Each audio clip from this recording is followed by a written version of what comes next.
Good morning and welcome to Frankly Speaking here on WYDC TV Big Fox. I'm your host, Frank Acom, and we are broadcasting live from the Hesselson studio here on Market Street in Corning, and I'm so glad that you've joined us this morning. Like, I'm glad you join us every morning. We have a lot to cover. It is Friday, so we rush through a lot of things as well with no segues, which seems to be a trend lately because there's so much to cover.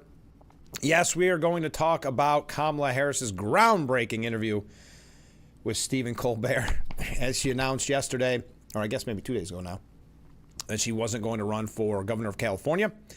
But don't worry, she's releasing a book.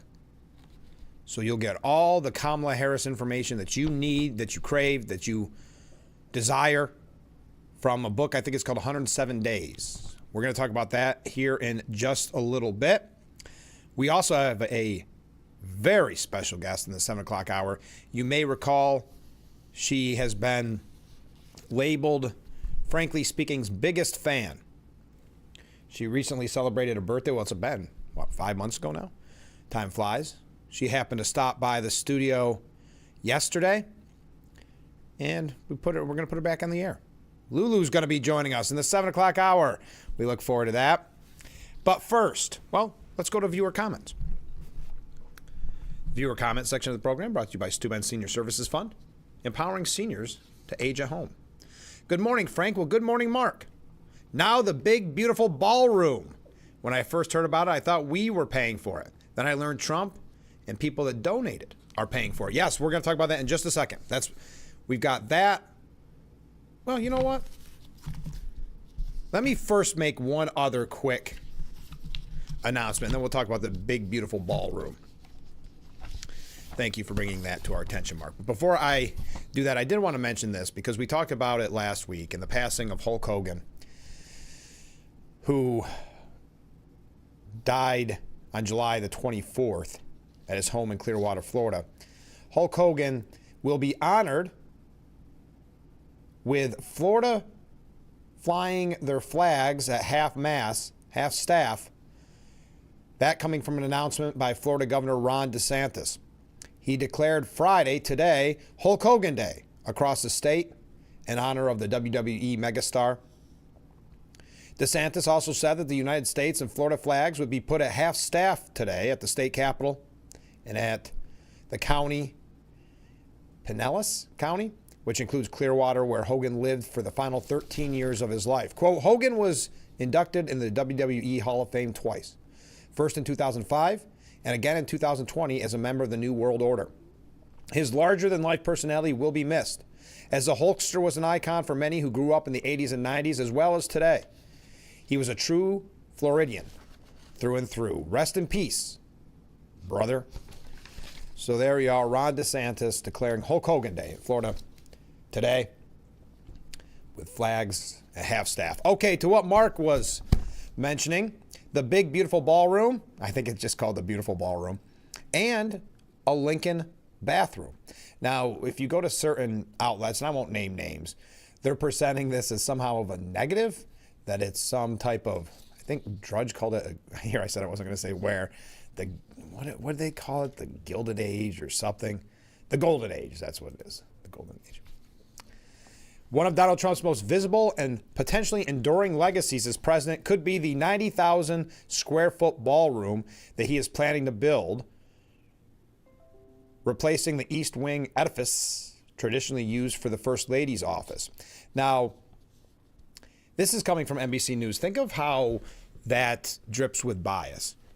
Potentially, his enduring legacy will be a ballroom.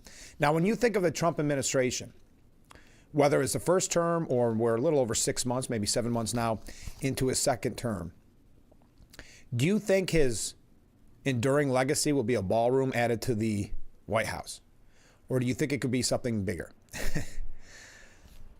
Maybe something about his actual legacy and what he's accomplished. But we'll put that aside. That's not why I bring this up. The project, which is set to begin in September, it'll be the biggest transformation of the White House complex since Harry Truman's day. Perhaps fitting for the one-time New York real estate developer who branded buildings worldwide with his name.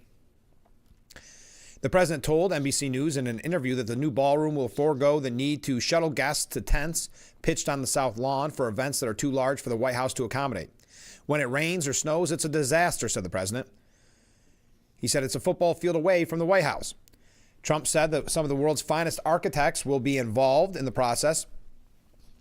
Now, it's interesting because I also read that he said something to the extent that other presidents have wanted to do this, but he's finally going to do it himself. Trump estimated that taking down the East Wing and putting the ballroom in would cost about $200 million. The East Wing was completed back in 1942 under Franklin D. Roosevelt's administration. Trump said the project would be his gift to the country, funded by himself and private donations. Now, I would think that should have been mentioned in this piece well before page number 2, perhaps even in the headline.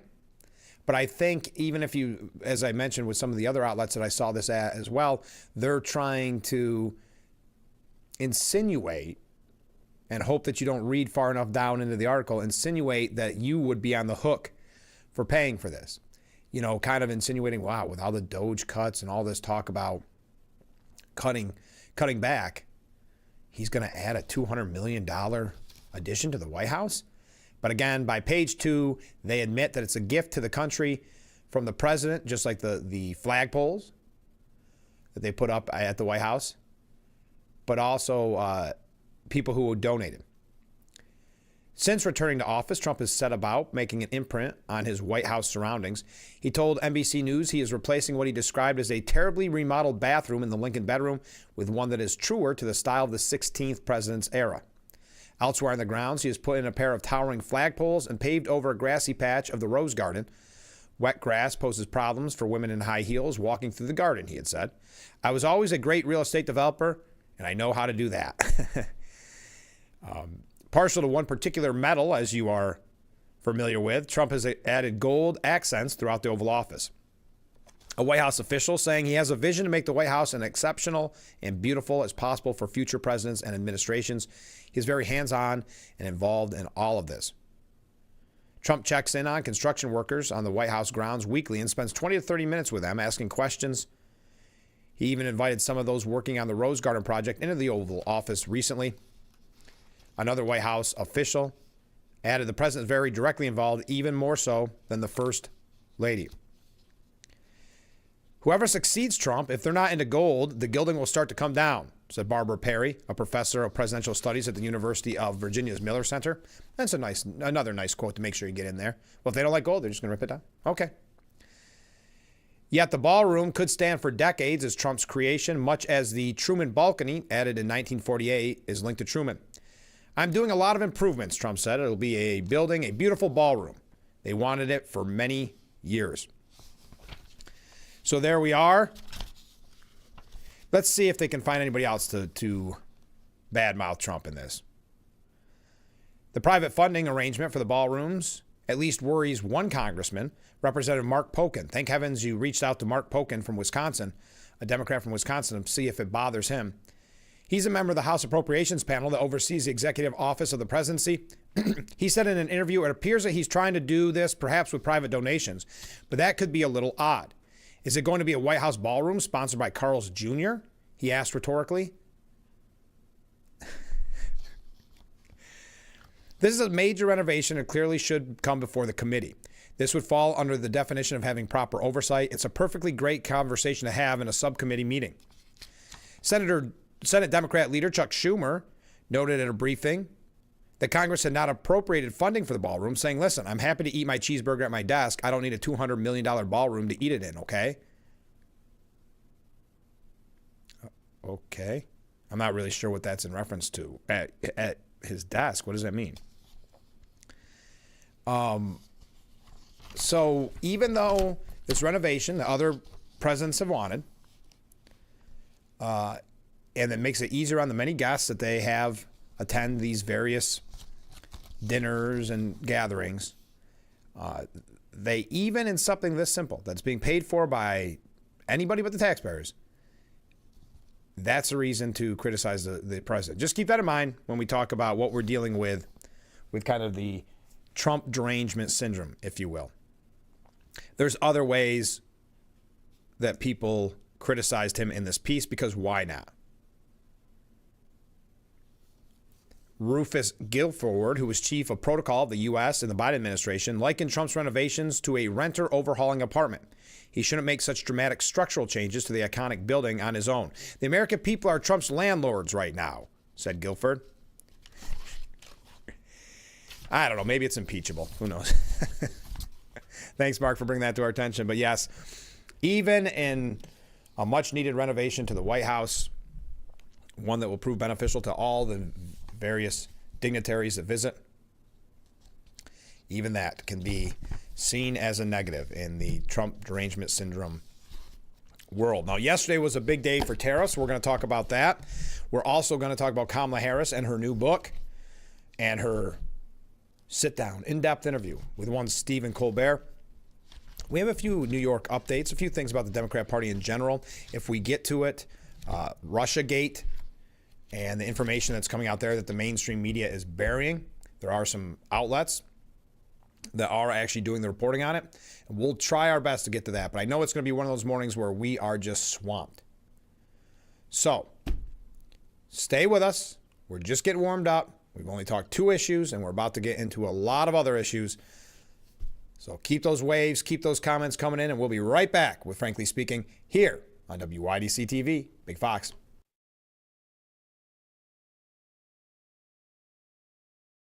Attention, Elmaron may lead to vision loss. If you have suffered vision problems after taking Elmaron to treat bladder pain, call the Hearn Law Firm. Elmaron may be responsible for your vision problems, and you may deserve compensation for your injuries. If you took Elmaron and now have vision problems, call the Hearn Law Firm at 888-308-3866 right now. You could find out if you qualify in less than 2 minutes. Call 888-308-3866 for your free case review. Your tap water is delicious. I know, right? It's this Culligan Smart drinking water system. What do you think is going on in there? I'm smelling a touch of chlorine. Yeah, I'm detecting some PFAS. I'm also getting notes of lead. Perfection. Sending it up. Here we go. Certified to reduce more than 70 contaminants. It's like having your own team of water experts. See the smart difference at Culligan.com. You don't have time to go to the gym? The health club is not an option? Come to Hesselson today and see why swim spas and fitness systems can fit into anyone's yard and budget. 12-foot, 14-foot, 15-foot, 18-foot dual temperature hot tub and swim spas are all on display in Hesselson's indoor and outdoor showroom. Try before you buy. 0% interest-free financing options are available on every Hesselson swim spa. Swim and exercise year-round and start making every day better. After 70 years, it's still fun to poke in the corners at Hesselson's. Stu County Office for the Aging will be hosting a public hearing on Thursday, September 18th at First Presbyterian Church in Bath. This hearing is to review the 2026 annual implementation plan for the Older Americans Act and the Steuben County Office for the Aging. This public hearing will take place at 9 a.m. on Thursday, September 18th in the Fellowship Hall of the First Presbyterian Church in Bath. Copies of the plan will be available at the Office for the Aging.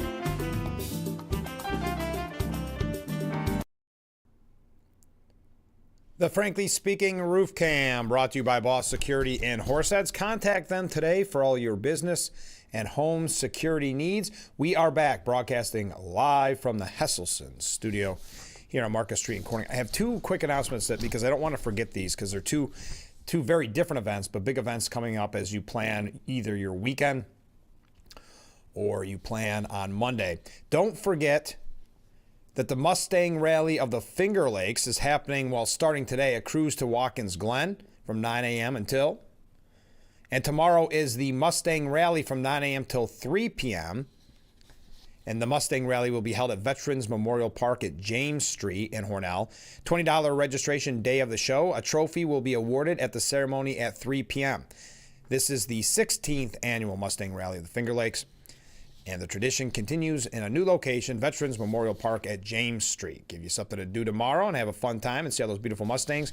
Also, on a very different note, if you recall, Kim Frock was joining us on the program, I don't know, maybe a month ago, and they were talking about at Corning Community College, SUNY Reconnect, and it's an amazing opportunity for people to receive essentially a free college education. And there were some questions about it. What it does is it offers free community college to New York State residents aged 25 to 55 and aims to help connect New Yorkers with good-paying jobs while boosting economic growth in key industries across New York State. Eligible New Yorkers can enroll full-time or part-time. That was a big difference because if you're still working, but you can still get that degree, to obtain an associate degree. And there's categories that it fits into. Well, they're going to have an informational meeting set at the Union Hall right here in Corning, the United Steelworkers Local 1000 Union Hall, located at 100 Nazareth Civic Center Plaza. Sessions will be held in person and are open to the public. So if you have any questions, they'll be on Monday, August 4th, so this Monday, at 8 a.m., 1:30 p.m., 3:30 p.m., and 5:30 p.m. And this is important, reservation, RSVP is not required to attend. There will be another informational session on it Wednesday of next week from 6 p.m. till 7 p.m. And that session will be offered both in person and virtually. So you can find out more at Corning Community College, SUNY Corning Community College's website. Just want to pass those along to you. Okay, back to the news of the day. The White House has released the new tariff rates. This coming in late last night. I think it officially went into effect at midnight. Trump has revised the list of tariff rates against nearly 70 countries set to take effect next week. Okay, so I thought it started today. My fault. The announcement follows a 4-month negotiating sprint with dozens of U.S. trading partners to lock in one-for-one agreements, some of which are reflected in the new list.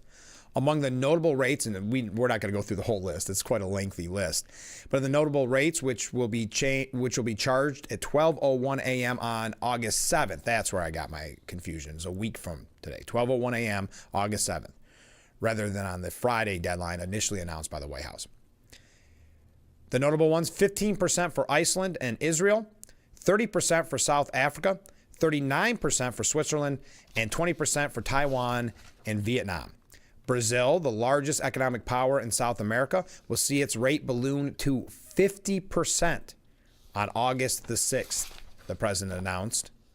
The president previously threatened Vietnam with a 46% tariff during Liberation Day, but the country was able to reach a tentative trade deal with the U.S. earlier this month, which lowered its rate. Israel's new rate is 2% points lower than the 17% duty unveiled in April, despite not having made a formal agreement.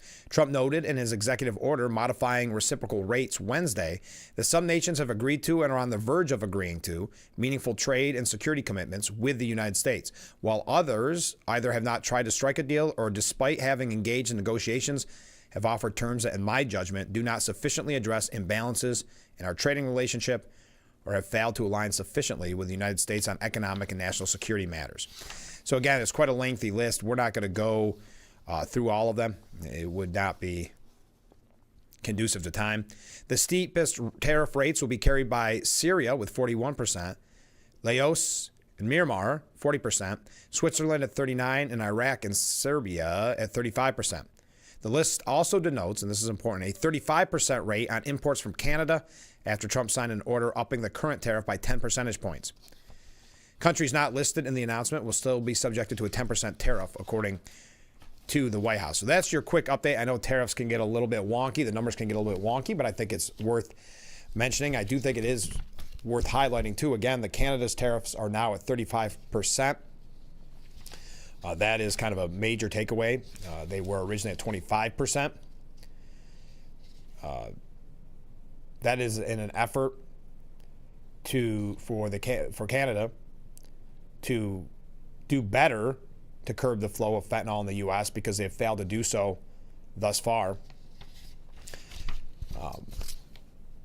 Also, Trump strikes a 90-day tariff deal with Mexico and renewed a 90-day trade deal with Mexico following a call with the president, Claudia Sheinbaum, extending tough tariffs on fentanyl, automobiles, and key metals. The development comes as his administration separately pursues a financial crackdown on cartel-linked Mexican institutions. President Trump announced on Thursday a 90-day extension of his trade agreement with Mexico. Under the deal, Mexico will continue to pay a 25% fentanyl tariff,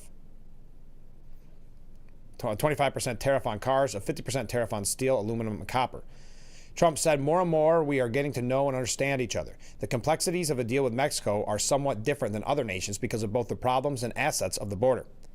The deal also includes a major concession. Mexico has agreed to immediately eliminate its non-tariff trade barriers, which Trump described as numerous and burdensome. All right, so there's that. There is your updates on tariffs. We can talk more about tariffs. Oh, I forgot to read this comment. We do have a comment. But your thoughts on the tariffs? Again, I know it gets a little wonky. Some of the numbers, as someone who is not by any way, shape, or form a tariff expert, I'm not sure how some of the numbers are reached, why some numbers are kind of odd. The 46% as compared to 40%, I don't know. I think Trump has proven that he does know what he's doing. The tariffs have been plentiful. Think of how much money we've made from the tariffs. The economy is not plummeting, as we've heard over and over again. Actually, I think it was, I had it here. I must have lost the paperwork. It was interesting because it was Chris Coons, Senator Chris Coons. Oh, there it is. Yep, I did lose it. Chris Coons saying Trump's tariffs will cause double-digit price increases. How many times have we heard this? It's just like all of his policies are going to be the end of the economy. And then we saw those amazing numbers with the GDP, unemployment rates coming out, yesterday, maybe the day before? The sky is falling mentality is wearing thin, I think, for many. And that's why I think the Democrat Party is having such difficulty getting their message out there, because they'll tell you it's going to be the end of the world. And then a month later, you realize, I don't even remember what that end of the world was going to be caused by. And I think the just attack Trump is not, I think it's proven by polls and the landslide victory in November, is not a successful formula for victory. But Chris Coons, Democrat from Delaware, said he made a lot of promises in his campaign. He promised not to cut Medicaid, but he has. They promised the so-called big, beautiful bill that cut Medicaid. He promised he was going to lower prices, but he hasn't. He's going to impose tariffs tonight that will raise them. We're going to see prices go up. President Trump, who's never really been known as Donnie Details, said that he would get 90 tariff deals in 90 days.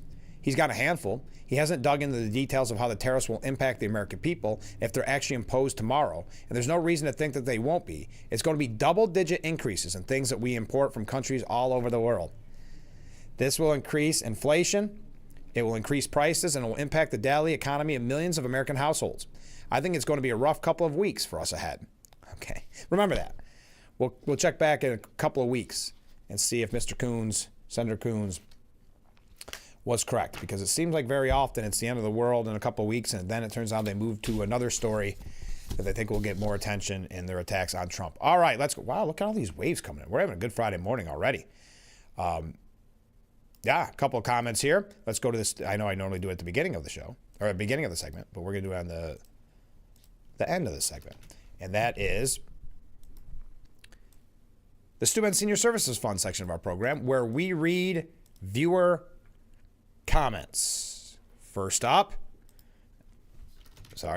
typical Democrat form to put Trump's donation of the new ballroom buried below what most people read. Exactly. To make it to page 2. Now that's printed. I printed that out. Page 2 is where they finally announce that Trump and private donations are paying for the ballroom. What they were trying and hoping is that you would not make it that far, and you would think, here he talks about all these cuts. Here he talks about saving us taxpayers' money, and he's spending $200 million on a ballroom. Well, he wants to, as a gift, just like the flagpoles, he wants to make the White House, well, let's use it, great again. He wants to update the White House, having lived there 4 years previously and now half a year. He sees some things that need change for the betterment of the dignitaries that come and visit. Comment from a different viewer. Typical Democrat-controlled media form. Absolutely. Yep, I agree. There seems to be no cure for the TDS that is more rampant than COVID-19. That's right. They have not found a vaccine yet for TDS. And I don't know what lab TDS was leaked from. We can all speculate there, but I agree. All right, when we come back, the moment you've all been waiting for, Kamala Harris is releasing a book. I hope it's in time for my birthday or Christmas or something. It's called 107 Days, something like that. Behind the scenes look at her campaign. I'm sure this is where we get the real facts, the real story. But we got to take a break. I'm running late. Stay with us. We'll be right back with Frankly Speaking. I'm Marianne Crawford.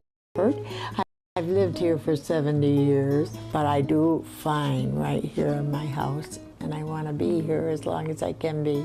And I feel comfortable knowing that if something happened to me, someone would know because of the cameras that are installed in various spots in my home. That has been a wonderful gift to me to be able to have that security and that support from Full Circle America, and that's what it's all about. When you're online, don't forget to visit our Facebook page at Big Fox News. Catch up on news from the Twin Tiers. Vote on the daily question and hear about local events. All on Facebook.com/Big Fox News. J.D. Power has ranked Nissan #1 in new vehicle quality among mainstream brands. And to celebrate, you can now get in one of these award-winning SUVs with 0% APR for 60 months. The all-new turbocharged Nissan Murano, the rugged Nissan Pathfinder, and the best-selling Nissan Rogue. Visit Nissan today and drive away in an award-winning SUV. Now get 0% APR for 60 months on select popular models, or get a low $239 per month lease on Rogue.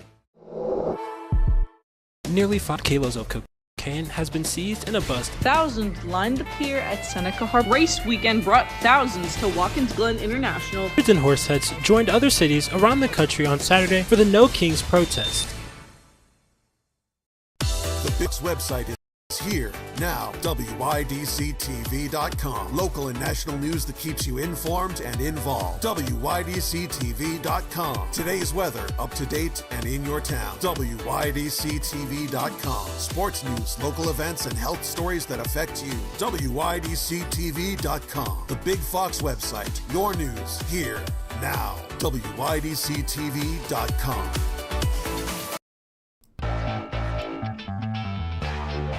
As always, we thank our friends at Boss Security for bringing us that beautiful, picturesque view of historic Market Street in the heart of the Gaffer District. Contact Boss Security today for all your business and home security needs. We are back broadcasting live from the Hesselson studio. So, unemployed Kamala Harris. She's writing a book. This came out yesterday, so 2 days ago, she announced she was not going to run for California governor, which caused speculation. We'll get to this in a second because she kind of addressed it in her interview with Stephen Colbert. But it caused speculation to think she's going to run for 2028. But she came out, no uncertain terms, not running for governor of California. Kamala Harris announced plans to cash in, this is yesterday, on her 2024 election drubbing with a new book giving a, quote, behind-the-scenes look at the shortest presidential campaign in modern history. Quote, I believe there's value in sharing what I saw, what I learned, and what I know it will take to move forward. In writing this book, one truth kept coming back to me. Sometimes the fight takes a while, but I remain full of hope and I remain clear-eyed. I will never stop to make our country reflect the very best of its ideals. I think word salad's thrown around maybe too much when it comes to Kamala Harris, but that's bordering on. That is teetering on the edge of a word salad. The book titled 107 Days. There had been rumors of this happening for months. By the way, the book, so she's been busy. I know there's ghostwriters and things like that. But it is slated to hit the bookshelves on September the 23rd. I'll be curious to see if she gets paid more for that by Simon & Schuster than Biden. What did Biden, I think his book he got, which was actually low, shockingly, but I think he received $10 million for that book deal, which is lower than past presidents. Which is kind of interesting. I wonder if we'll find out who would bring in more money. You would think it would have to be Biden, right? But Kamala's is a unique story of 107 days to run a campaign. I believe it's safe to say neither book will dive into any juicy details that will prove beneficial in the long run. But she was on to talk about the book with Stephen Colbert. So this is the first time that she's, as far as I know, given an interview since her landslide loss to President Trump. She says, complains maybe, that the system is broken. Okay.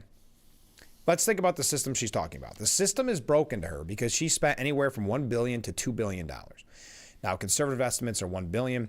We've heard up to $2 billion. I think it's probably somewhere in between. But let's be fair and say it's $1 billion. Is the system broken because that $1 billion was really supposed to buy the election? Is that the system she's talking about? Because she had 107 days to campaign. I would say the system's broken because she never had to have a primary. She was just appointed to run. I would say maybe the Democrats' primary system and letting their voters actually have a say, that system's probably broken.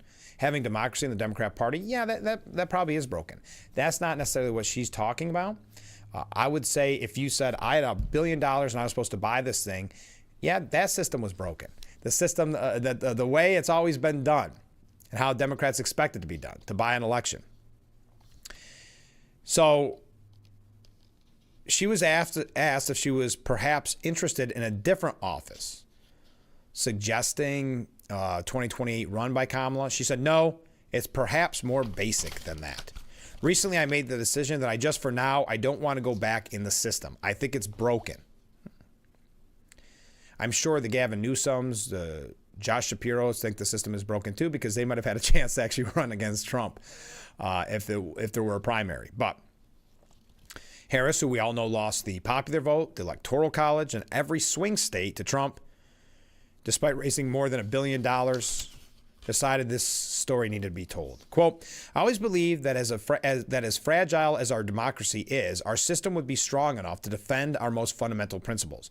And I think right now that they're not as strong as they need to be. And I just don't want to, for now, I don't want to get back in that system. I want to travel the country. I want to listen to people. I want to talk with people. I don't want it to be transactional where I'm asking for the vote. Now, Colbert, who was obviously a Biden-Harris supporter, even moderated the campaign fundraiser for Joe Biden before he dropped out of the race, appeared stunned by Harris's reluctance to get back into politics. It's harrowing, he said to Harris. I'm hearing you don't want to be a part of the fight anymore. To which Harris responded, oh, absolutely not. I'm always going to be part of the fight. So it's just considered a fight now. Is that fight a fight, quote unquote, for democracy that they talk about, even though they try to keep Trump off the ballot so you couldn't vote for him? You didn't even have a vote in their own party.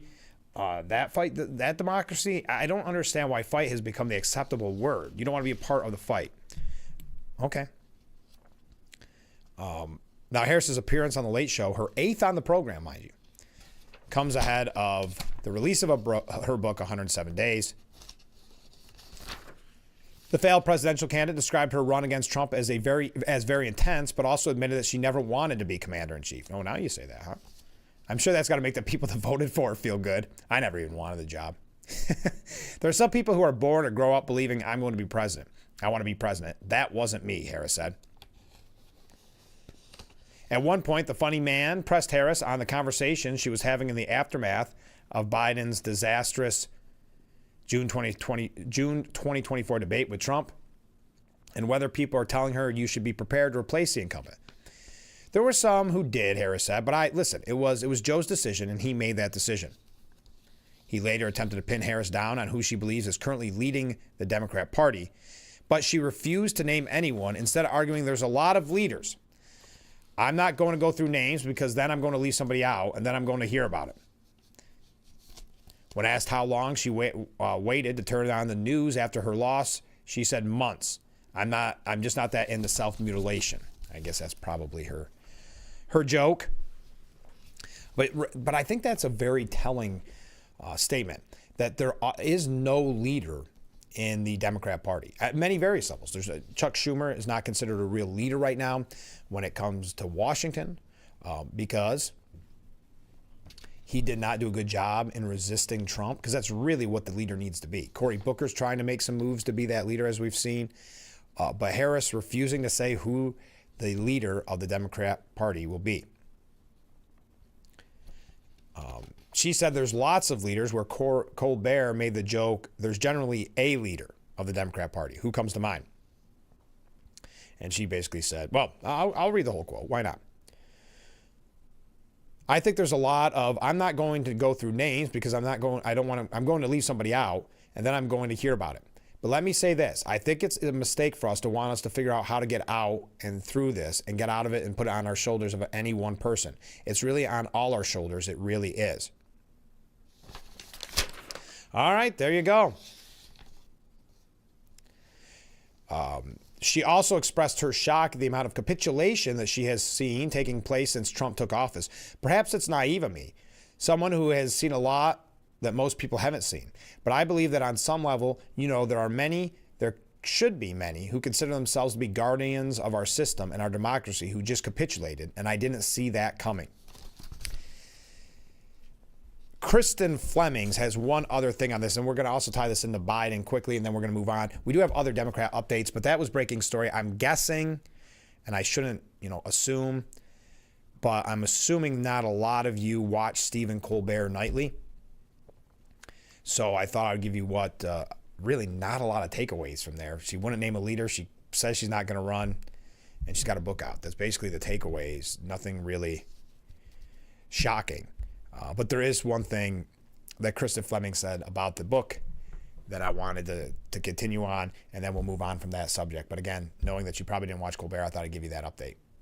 Maybe I misjudged, but stay with us. We'll be right back, frankly speaking, here on WYDC TV, Big Fox.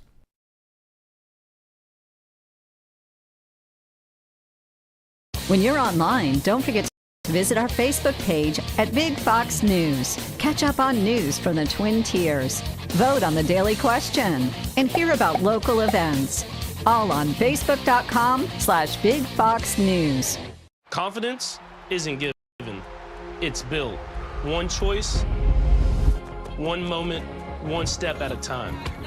How you feel is how you play. It starts with a click. Invisalign. We've had many wonderful memories as a family. Dropping Shelly off at school, I prayed he wouldn't get stuffed in a gym bag. Missy might have been the one in Little League. I'm asking the Lord to watch over my little girl. Well, while you're at it, ask him for a win. I got money on this. But Georgie is the one who threw us the real curveball. I got a girl pregnant. Oh, no. Are you kidding me? We may not be perfect, but to me, we have the perfect family. An albino buffalo was born. Nearly 500 kilos of cocaine has been seized in a bust. Thousands lined the pier at Seneca Harbor. Race weekend brought thousands to Watkins Glen International. Hundreds and horseheads joined other cities around the country on Saturday for the No Kings protest. Day one of the National Glider Competition. Severe flooding has caused major disruptions in parts of Steuben County. Throughout the year, prison reform has become a priority around New York State. If you have one regularly used hair relaxers or straighteners and were diagnosed with uterine, ovarian, or endometrial cancer, you may be entitled to significant financial compensation. I've used hair relaxers for years. I had no idea they could cause cancer. Chemical hair relaxers and straighteners have been linked to serious conditions, including several types of cancer. If you used hair relaxers and have been diagnosed with uterine, ovarian, or endometrial cancer, call us now. There's no fee unless we win your case. Call. The Frankly Speaking Roof Cam, brought to you by Boss Security in Horseheads. Contact them today for all your business and home security needs. We are back, broadcasting live from the Hesselson studio. One last thing about Kamala Harris's book. Kristen Flemings, I think, puts it... Oh, but before that, pardon me. I almost forgot to read viewer comments, brought to you by Steuben Senior Services Fund. This viewer writes in, good morning. Well, hey, good morning. I'm convinced that celebrity book deals are nothing more than payoff or money laundering. Is there anyone who has listened to her speak for more than 5 minutes under the delusion that she could write a paragraph, much less a book? That's a great point. I do think when it comes to politicians, very much so. I mean, I don't want to completely say money laundering or payoff. But have you ever noticed a lot of times these failed politicians do get amazing book deals? You got Kamala Harris, Andrew Cuomo, and then you start to look at the numbers of what they sold and you say, why, how are they making any money? How are these book companies not going out of business when they give these huge forwards or whatever they're called? not forwards. What are they called? Anyway, where they get their money. Advances. Maybe that's what it is. But Biden, $10 million. And I'm not saying this, I don't care what your political affiliation is. I just don't see myself sitting down and reading the book about Biden, the book about Harris. Because do you believe, number one, that they fully wrote it? Number two, well, because some have said that the book by Biden is going to be written by AutoPen. But do you really think they're going to give you any salacious details, or there's going to be something in there you said, oh, you can finally admit you did this wrong? Or no, it's going to be pats on the back. And that's what's Kristen Fleming's point. She says, the new book is sure to be another self-congratulatory look at how she lost. Please unburden us. I love that. They say history is written by the victors. But following Hillary Clinton's template, presidential loser Kamala Harris is giving the world her take, whether it's wanted or not. She raised a good point because I forgot about that. Hillary Clinton has written at least 1 or 2 or 3 books, I can't remember, about how she lost, but it wasn't her fault. And I mean, really kind of pathetic. But on Wednesday, Harris announced she's not going to run for governor and that she's going to write a book.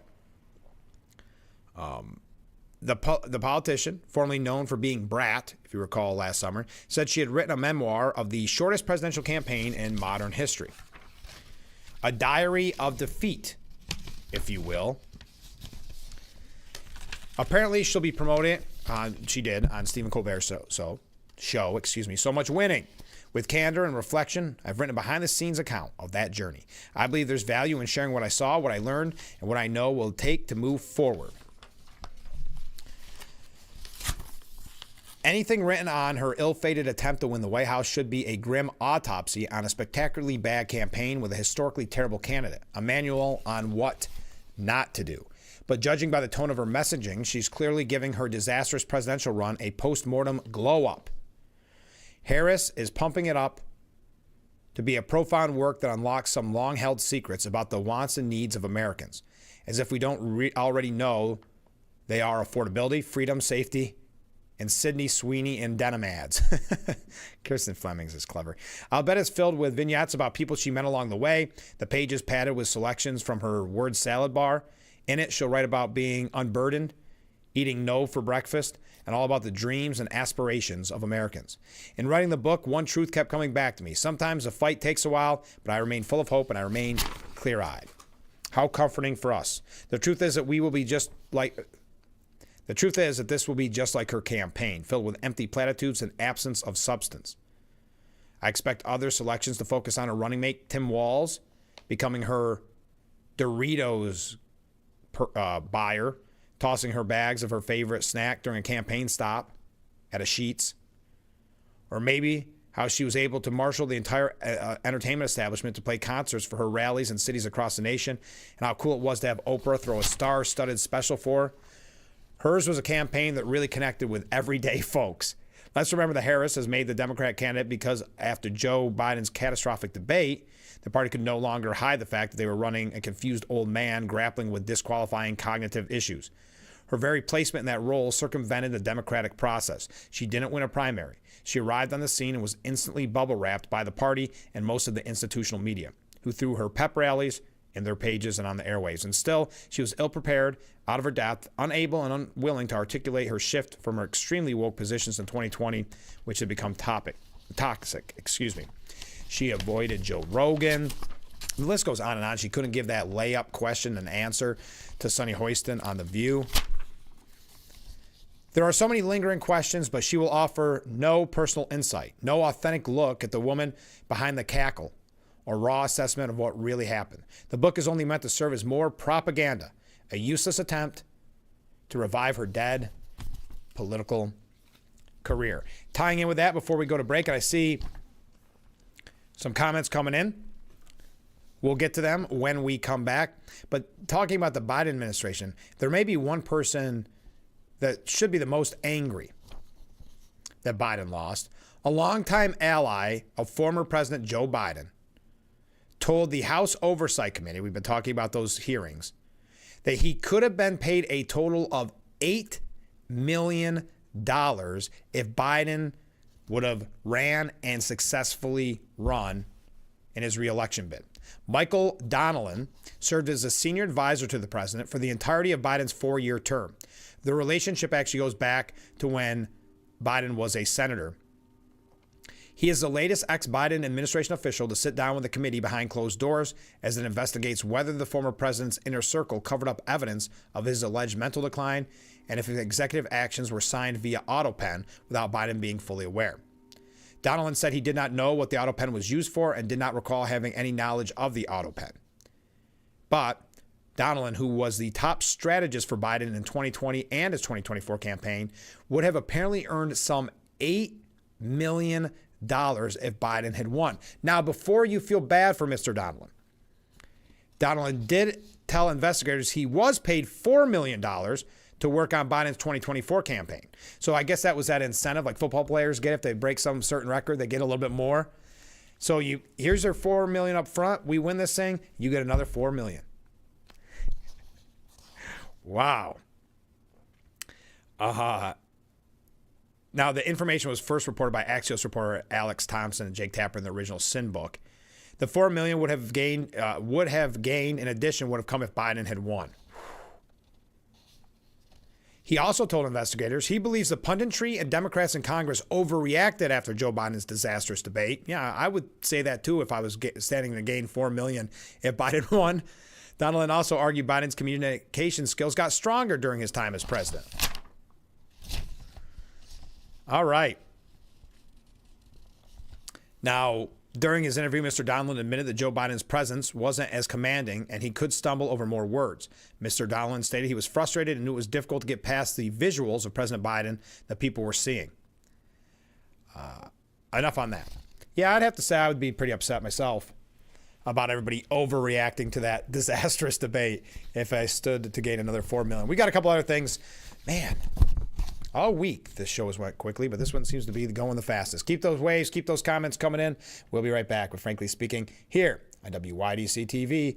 Big Fox will be right back. I have type 2 diabetes, but I manage it well. It's a little pill with a big story to tell. I take once daily, Jardiance, at each day start.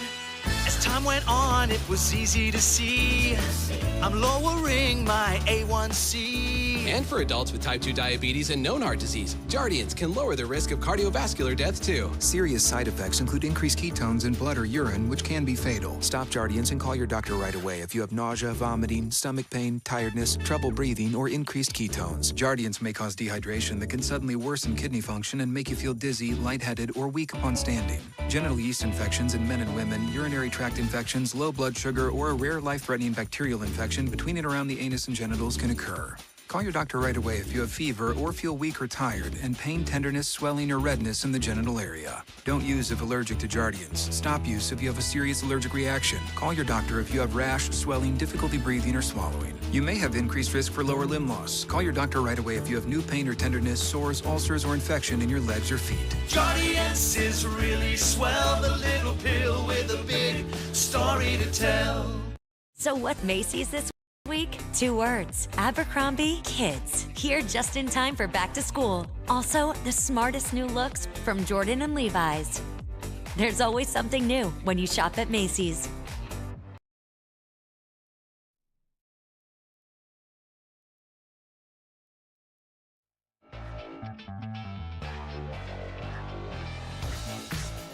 The Frankly Speaking Roof Cam brought to you by Boss Security and Horseheads. Contact them today for all your business and home security needs. We are back, broadcasting live from the Hesselson studio. We have a Climate Fact Friday with Bob. That's going to come up in the next segment because it just came through. We have other comments to get to, and I know I'm keeping you hooked. Everybody looks forward to the Climate Fact Friday with Bob. So that'll be to wrap up the program. Let's go to these first comments coming in. That was a big one, folks. That was a group of 3. 1, 2, 3. Look at that wave. 3 just walked by that window. I love it. Okay. Comments from viewers brought to you by Steuben Senior Services Fund. Look deeper. Who owns the book companies? Great point.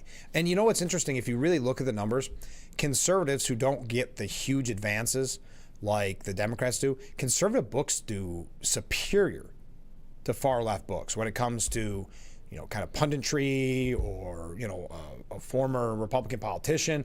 Republicans do much better Yes, the New York Times has tried to, their bestsellers list, tried to stifle them for years. But if you look at them, they're much better sellers than the Democrats. Simple as that. And yet the Democrats always make a lot of money off it. A lot of people lose money. So yes, I'm sure if you look at who owns the companies, it will end up being far less supporters.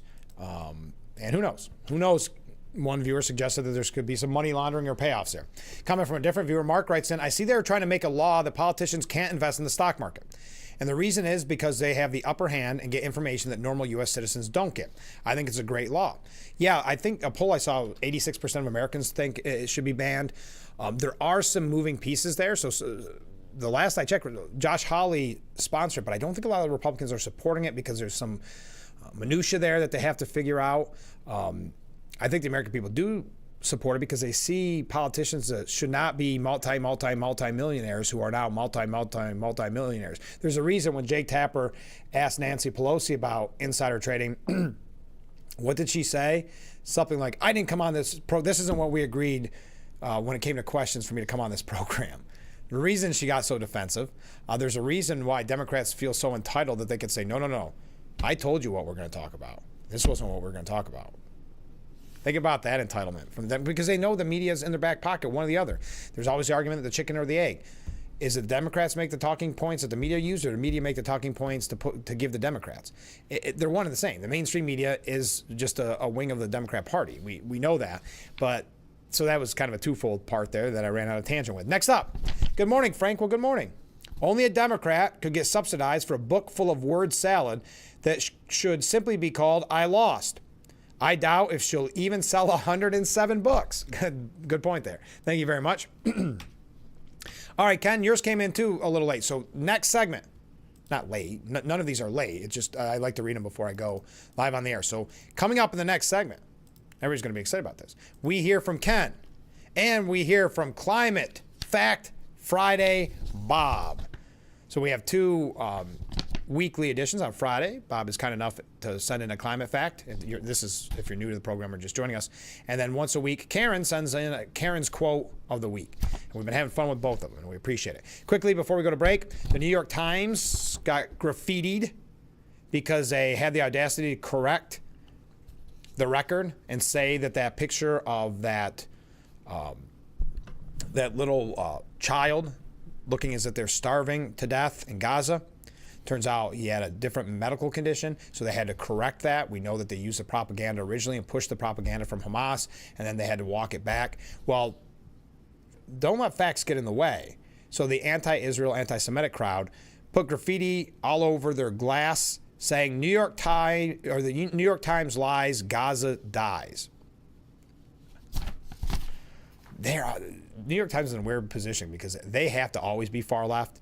If they do one little thing, their people turn on them. And just to tie in with that, this was predicted yesterday, I think maybe by Mark, but I don't want to give credit if it's not due to Mark. No, I didn't mean it like that, Mark. I'm sorry. I think it was you, Mark, but it may have been somebody else who mentioned Brown University would be the next to reach a deal with the Trump administration. Well, whoever said it was right. Brown University reached a $50 million settlement with the Trump administration. The private Rhode Island school agreed to pay $50 million over 10 years to workforce development organizations in the state. The settlement comes a week after Columbia paid $200 million, and it sounds like they're in negotiations with Harvard at this time. The university's foremost priority throughout the discussion with the government was remaining true to our academic mission, our core values, and who we really are as a community at Brown. This is reflected in key provisions of the resolution agreement preserving our academic independence. All right. A couple other things we'll breeze through. Next segment, just fewer comments. Then we're going to go into hour number 2. In hour number 2, we're going to be talking with Lulu, an update from Lulu. So stay with us. We'll be right back with Frankly Speaking.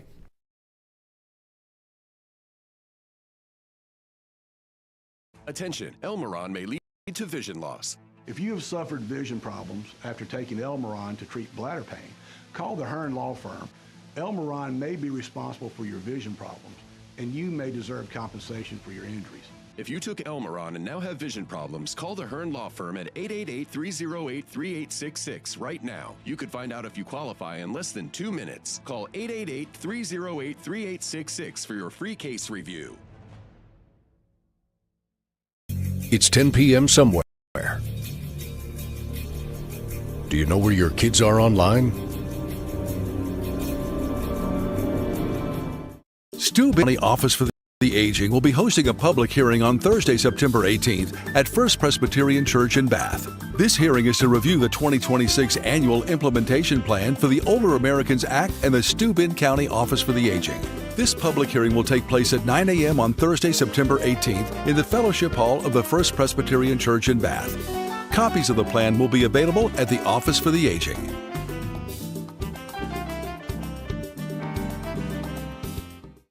We've had many wonderful memories as a family, but Georgie is the one who threw us the real curveball. Another girl's pregnant. Are you kidding me? We may not be perfect, but to me, we have the perfect family. You're watching Big Fox, WYDC TV.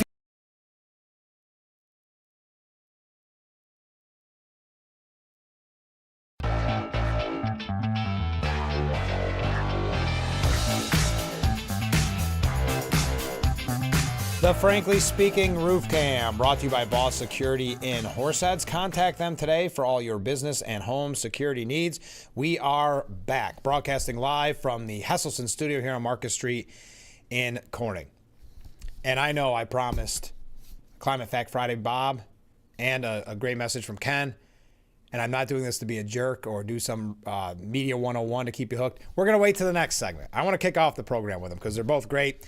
And I had one story I want to bring to you, and it's just a throwaway, and I only have a minute to kill.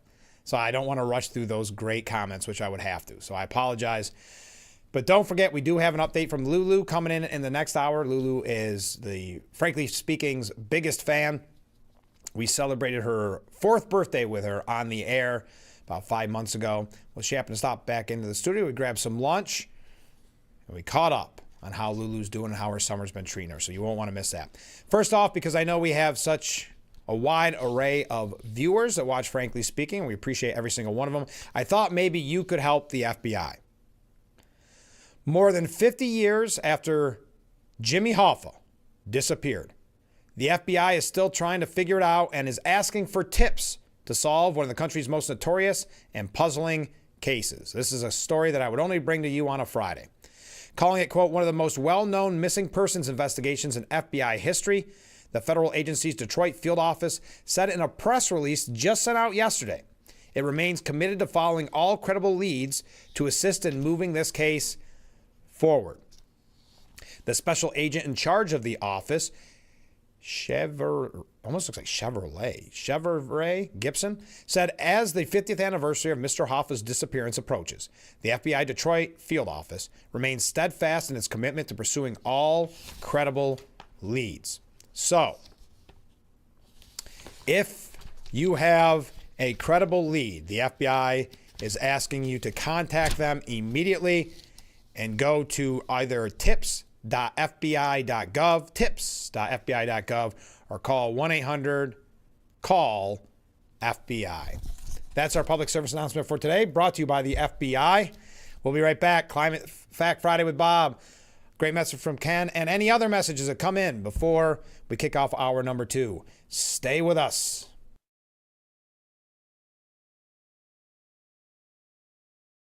William Matar has a reputation for being a good guy. Because I am a good guy.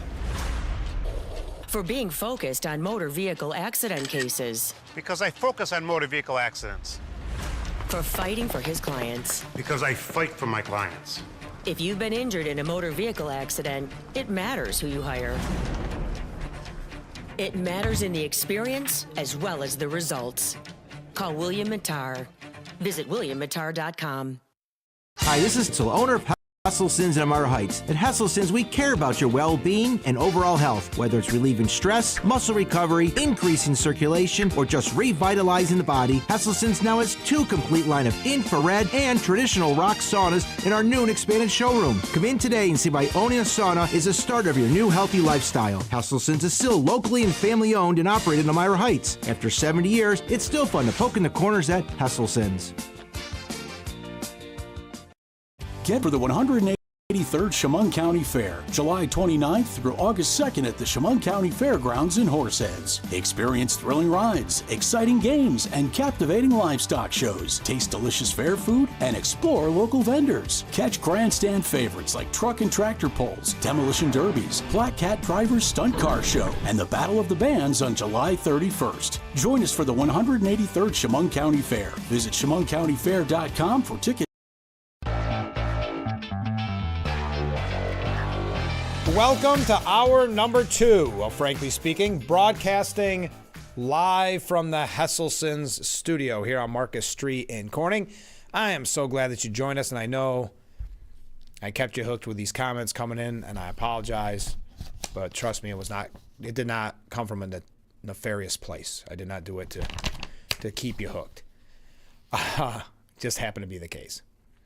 Okay, let's go to viewer comments. Brought to you by Steuben Senior Services Fund.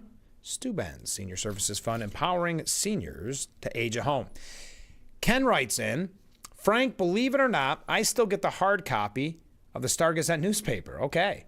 It is, as you would expect, filled with articles written by reporters with TDS, and Thursday's edition was one of the worst. Here are the headlines. Listen to this. Federal Library funding faces cuts. Federal Library funding faces cuts. DOJ cuts $158 million for gun violence prevention. Groups over $360 million in Consumer Financial Protection Board payouts at risk. Refiners criticize Trump's policies. Even with EU trade deal, U.S. price hikes expected. And finally, Vance estimated to be worth at least $5 million. All negative articles, negative headlines. That when we say the mainstream media, it's everything. Television, radio, print. And by the way, Obama, Biden, Sanders, Pelosi, Clinton, and many others are worth a lot more than $5 million. Well, exactly. I don't even understand what they're trying to do there. I mean, there's a hatred for Vance because they see a real fear there that we could be seeing 4 more years of MAGA with a Vance administration because he's doing a wonderful job. And they don't like that. He's a brilliant guy. I had the pleasure of seeing him in person and to see the way he handles questions from the media. This was in Williamsport. And, you know, some, of course, were, I don't remember. The media got booed over one of them. I can't remember if it was Russia or I can't remember. Some scandal of the day the media created. But he went from national stories to local, very local Williamsport questions. He didn't get the questions ahead of time, and he knew he did a great job. But anyway, I digress. Comment from a different viewer. Jimmy Hoffa shouldn't be too hard to find. I think that he voted for Kamala. I think you're right. I think I saw his name on the voter rolls. I appreciate that one. Good laugh. All right, here it is. Climate Fact Friday with Bob. And good morning, Bob, to you as well. So Climate Fact Friday from Bob. Subject for today, CO2 tax. It seems some Democrats are still trying to put forth the idea a CO2 tax for the people of America is going to save the world from the threat of climate change. The game would be to tax fossil fuel use to make it more costly than green energy, wind and solar. They say that this revenue, naturally, meaning the government would not get the tax money from the people if we all use green energy. The problem is the renewables would be so expensive to the average household there would be no savings, and it's just a tax, like a tax. A study showed that a CO2 tax would raise the price of gasoline 44 cents a gallon, natural gas 62%, and coal a whopping 333%. All of these taxes would not offset the global emissions and do nothing for climate change. Let's show hands by giving a wave to Frank if you are against the CO2 tax. Thanks and have a good and safe weekend. Oh, I like that. Yes. There you go. Wave. A show of hands if you are against a CO2 tax. Yeah, because that's an interesting point that you raised. The game would be to tax fossil fuel use to make it more costly than green energy. They say that this revenue neutral, meaning the government would not get the tax money from the people if we all used green energy. Gotcha.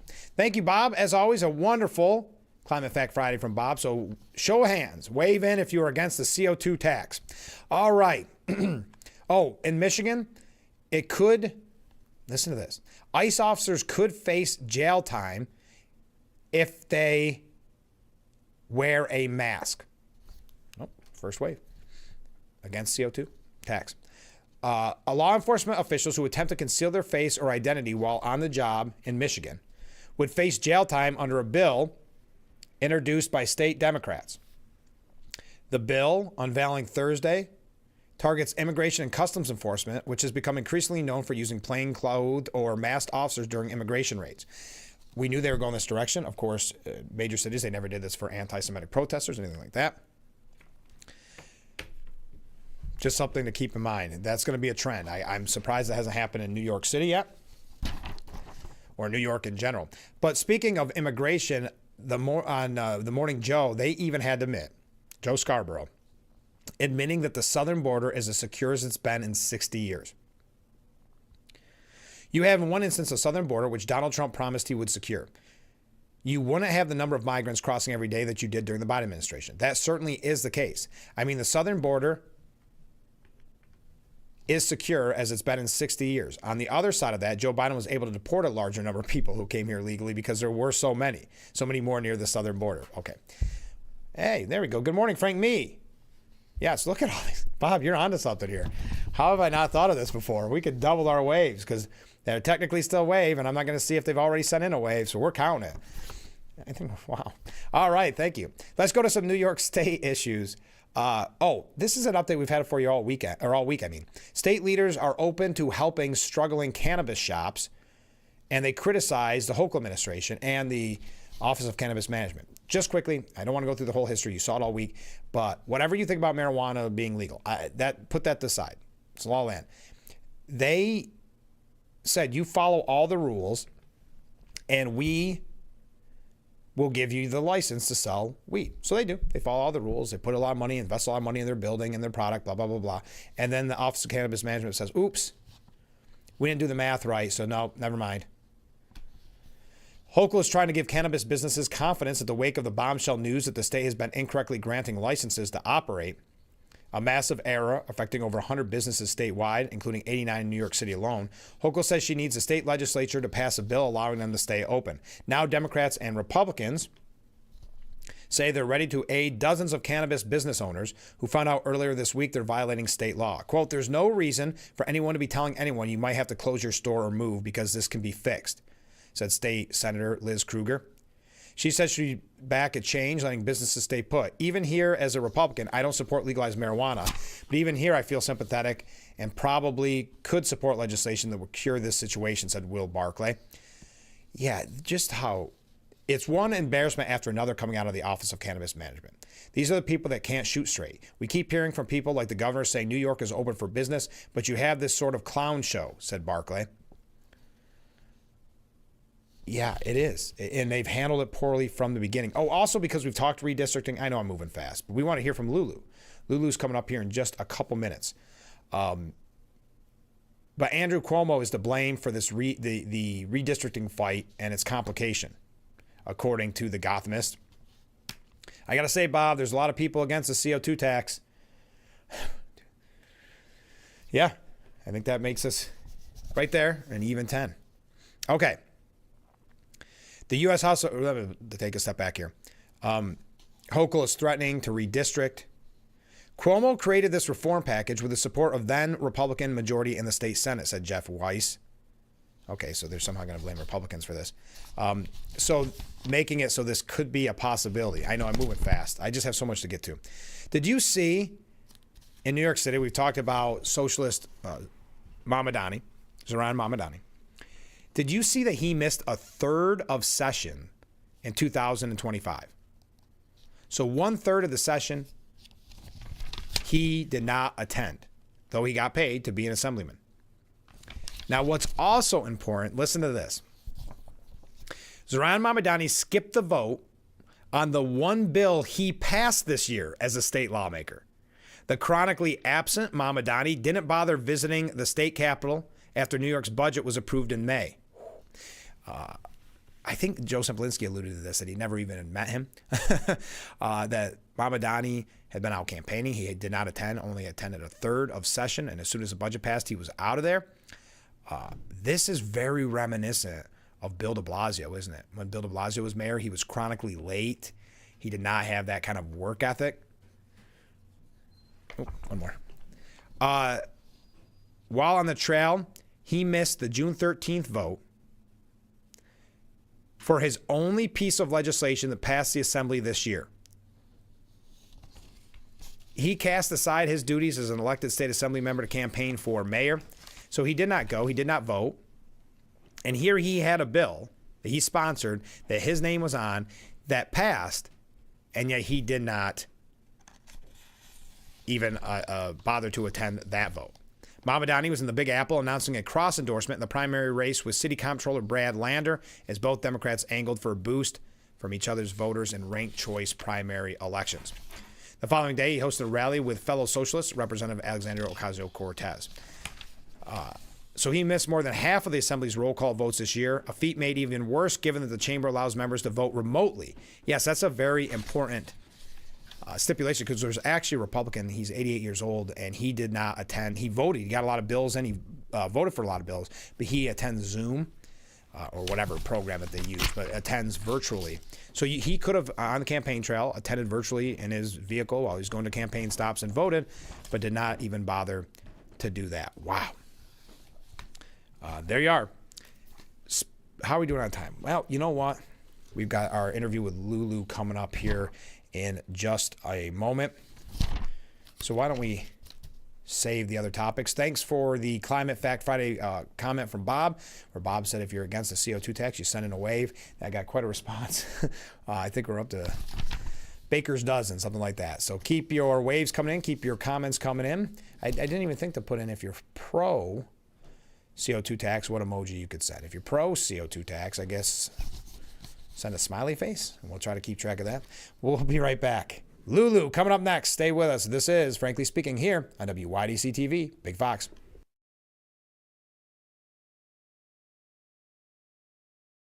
When you're online, don't forget to visit our Facebook page at Big Fox News. Catch up on news from the Twin Tiers. Vote on the daily question and hear about local events. All on Facebook.com/Big Fox News. It's 10 p.m. somewhere. Do you know where your kids are online?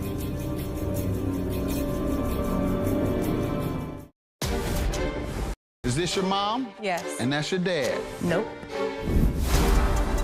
I'm the father. Even if you're the father, you're lying. My family does not like my boyfriend. Solid family. I've had enough of this. I'm not your mommy. Now you're just talking crazy. Don't do that. I'm not your auntie. I'm your mother. Can't cross mama and come in here and get treated nice. Your case is dismissed, and so are you. You're what Big Fox. WYDC TV, Elmira Corning. Welcome back to Frankly Speaking here on WYDC TV, Big Fox. I'm your host, Frank Acom. And how can we help like that in our small businesses, not to sound cliche, but are the backbone of our community? Let's talk about thanks, as always, to you, the viewers, for sending in your texts and your voicemails. Now we go to a comment.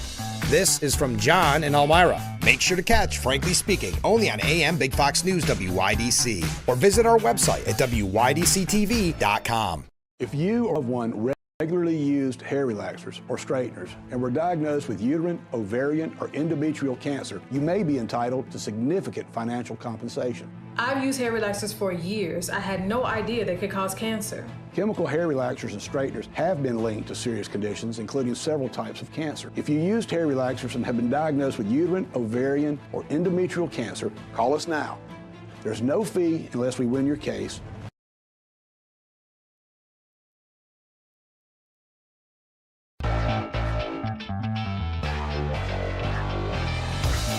The Frankly Speaking Roof Cam, brought to you by Boss Security in Horseheads. Contact them today for all your business and home security needs. Welcome back to Frankly Speaking here on WYDC TV Big Fox. I'm your host, Frank Acom, and we are broadcasting from the Hesselson studio.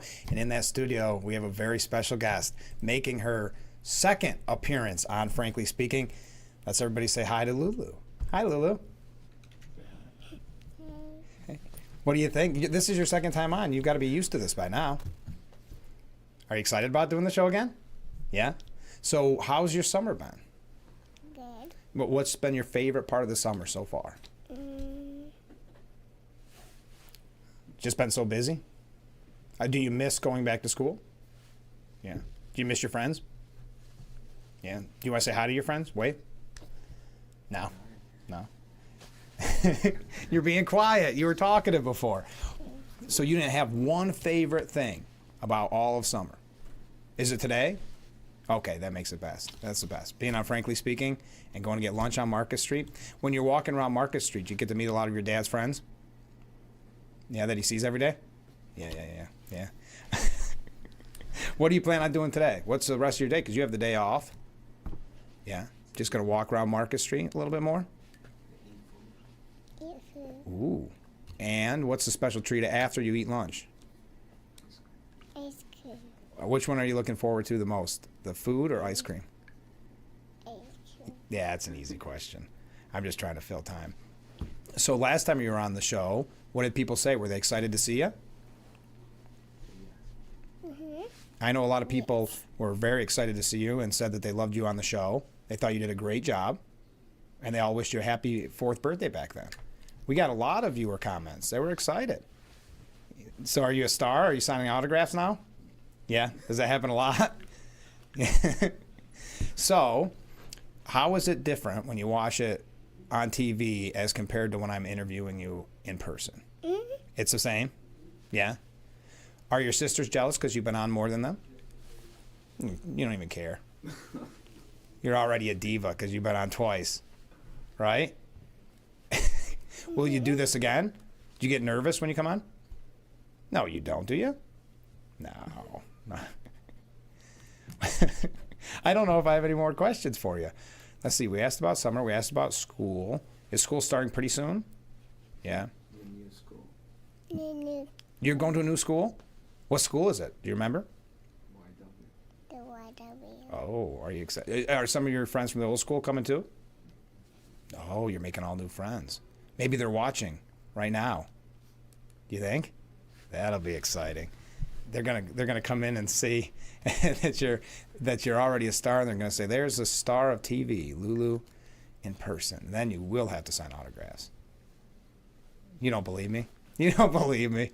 So before you go, is there anything you want to say to all your big fans watching out here on TV this morning?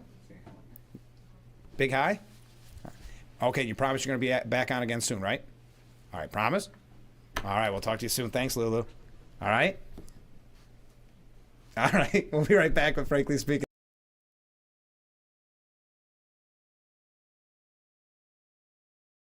I have type 2 diabetes, but I manage it well. It's a little pill with a big story to tell. I take once daily, Jardians, at each day start. As time went on, it was easy to see I'm lowering my A1C. And for adults with type 2 diabetes and known heart disease, Jardians can lower the risk of cardiovascular death too. Serious side effects include increased ketones in blood or urine, which can be fatal. Stop Jardians and call your doctor right away if you have nausea, vomiting, stomach pain, tiredness, trouble breathing, or increased ketones. Jardians may cause dehydration that can suddenly worsen kidney function and make you feel dizzy, lightheaded, or weak upon standing. Genital yeast infections in men and women, urinary tract infections, low blood sugar, or a rare life-threatening bacterial infection between and around the anus and genitals can occur.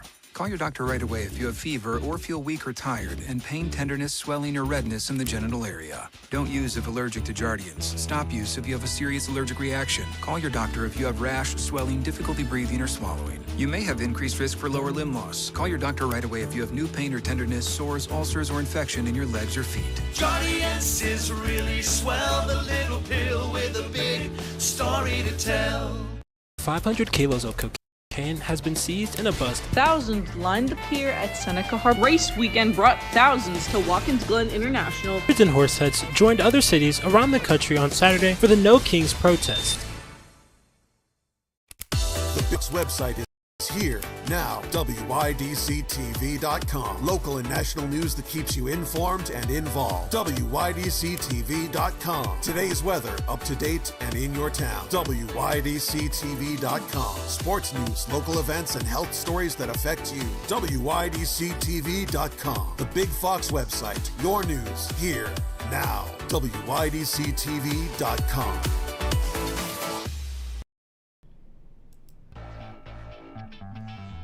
The Frankly Speaking Roof Cam, brought to you by Boss Security in Horseheads. Contact them today for all your business and home security needs. We are back, broadcasting live from the Hesselson studio here on Market Street in Corning. Thank you so much for joining us, and thank you to Lulu for being our very special guest during the Steuben County Office for the Aging section of our program.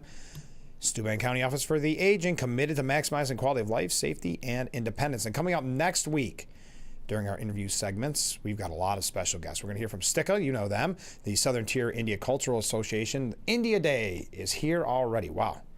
Summer's moving fast. India Day is going to be August 9th at 3 p.m. right here in Corning Centerway. We're going to find out all about it. We talked with them last year.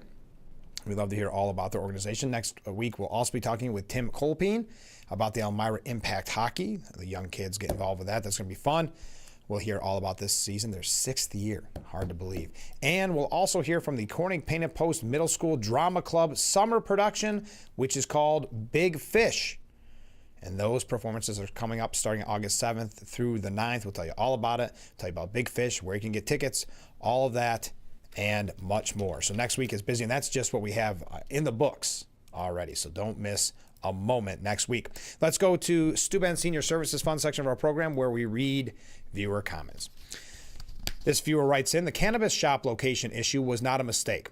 One of the ways the Democrats got the legalization through is by telling us the locations would be controlled. So pot is legal and oops, your shop is in the wrong location. Oh wait, we made a mistake. Your location is fine.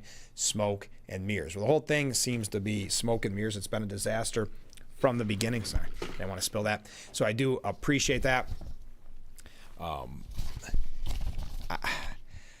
I just, whatever, again, it's like Will Barclay said. He wasn't for legalization of marijuana, but what they did to these businesses just reeks.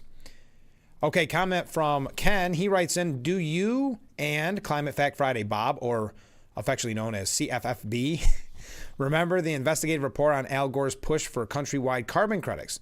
It's noted that Gore was so heavily invested in California's cap and trade investment vehicles that if it went nationwide, he would have been an instant billionaire. The only thing that Elon Omar ever said that I agree with is true for most politicians and activists. It's all about the Benjamins, baby. Yes, I remember that with Al Gore. Al Gore made a fortune off of that. And he was, of course, one of the biggest proponents of the carbon credits because he was so heavily invested. I remember that at the time. I remember Rush Limbaugh had brought it up a lot, and some of the, at that time, there wasn't as much alternative media. Fox News, of course, still very successful. They were reporting on it, but, you know, it was coming from those outlets. And, yeah, it exposed him for what it was really all about at the end of the day, bringing the money in, I should say.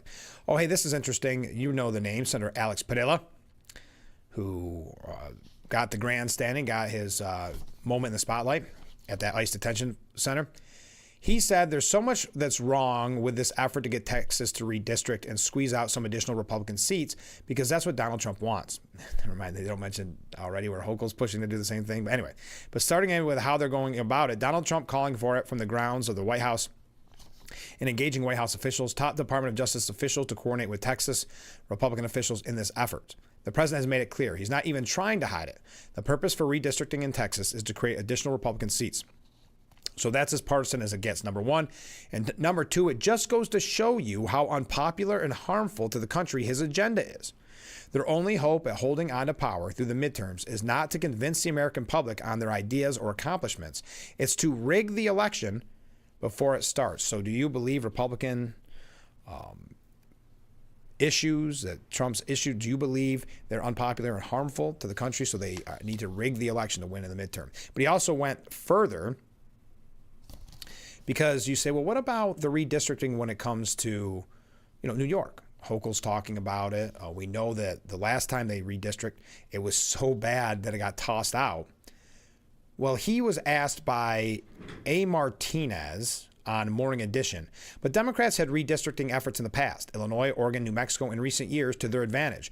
Why is this any different? He said, well, it's when you do redistricting, which we're required to do every 10 years after the census, there are criteria that goes into how the lines are to be drawn. You can't do it in a discriminatory fashion. That's part of voting rights and voting rights protections that have existed for decades. Whether Republicans continue to respect those or not, that's one of the things that folks are watching for. So it turns out that the Democrats' redistricting, even though specifically in New York it was thrown out by the courts, was not discriminatory. discriminatory. So that works out really well. The Republicans, their redistricting, discriminatory, but when Democrats do it, not discriminatory at all, very unbiased. Interesting how that works. John Thune, the Senate Majority Leader, of course, floated the idea of allowing for recess appointments to speed up confirming the backlog of 161 administration officials. Yes, there's 161 administration officials of the Trump administration. They're being held up. Here we are, 6-7 months in. I think everything is on the table, Thune said, including limiting debate time or changing other procedural rules, making more sense. The Senate has confirmed just 115 appointees, leading some members of the Republican conference, like Mike Lee of Utah, to call for a cancellation of the August recess to ram through the rest. But the recess appointment approach, which lets Trump unilaterally install nominees with both chambers of Congress out of session, is likely to run into obstacles, given the need to clear a threshold of 50 Republican votes. It's a tough task, given public opposition by a handful of senators in the conference and their 53-47 majority in the chamber.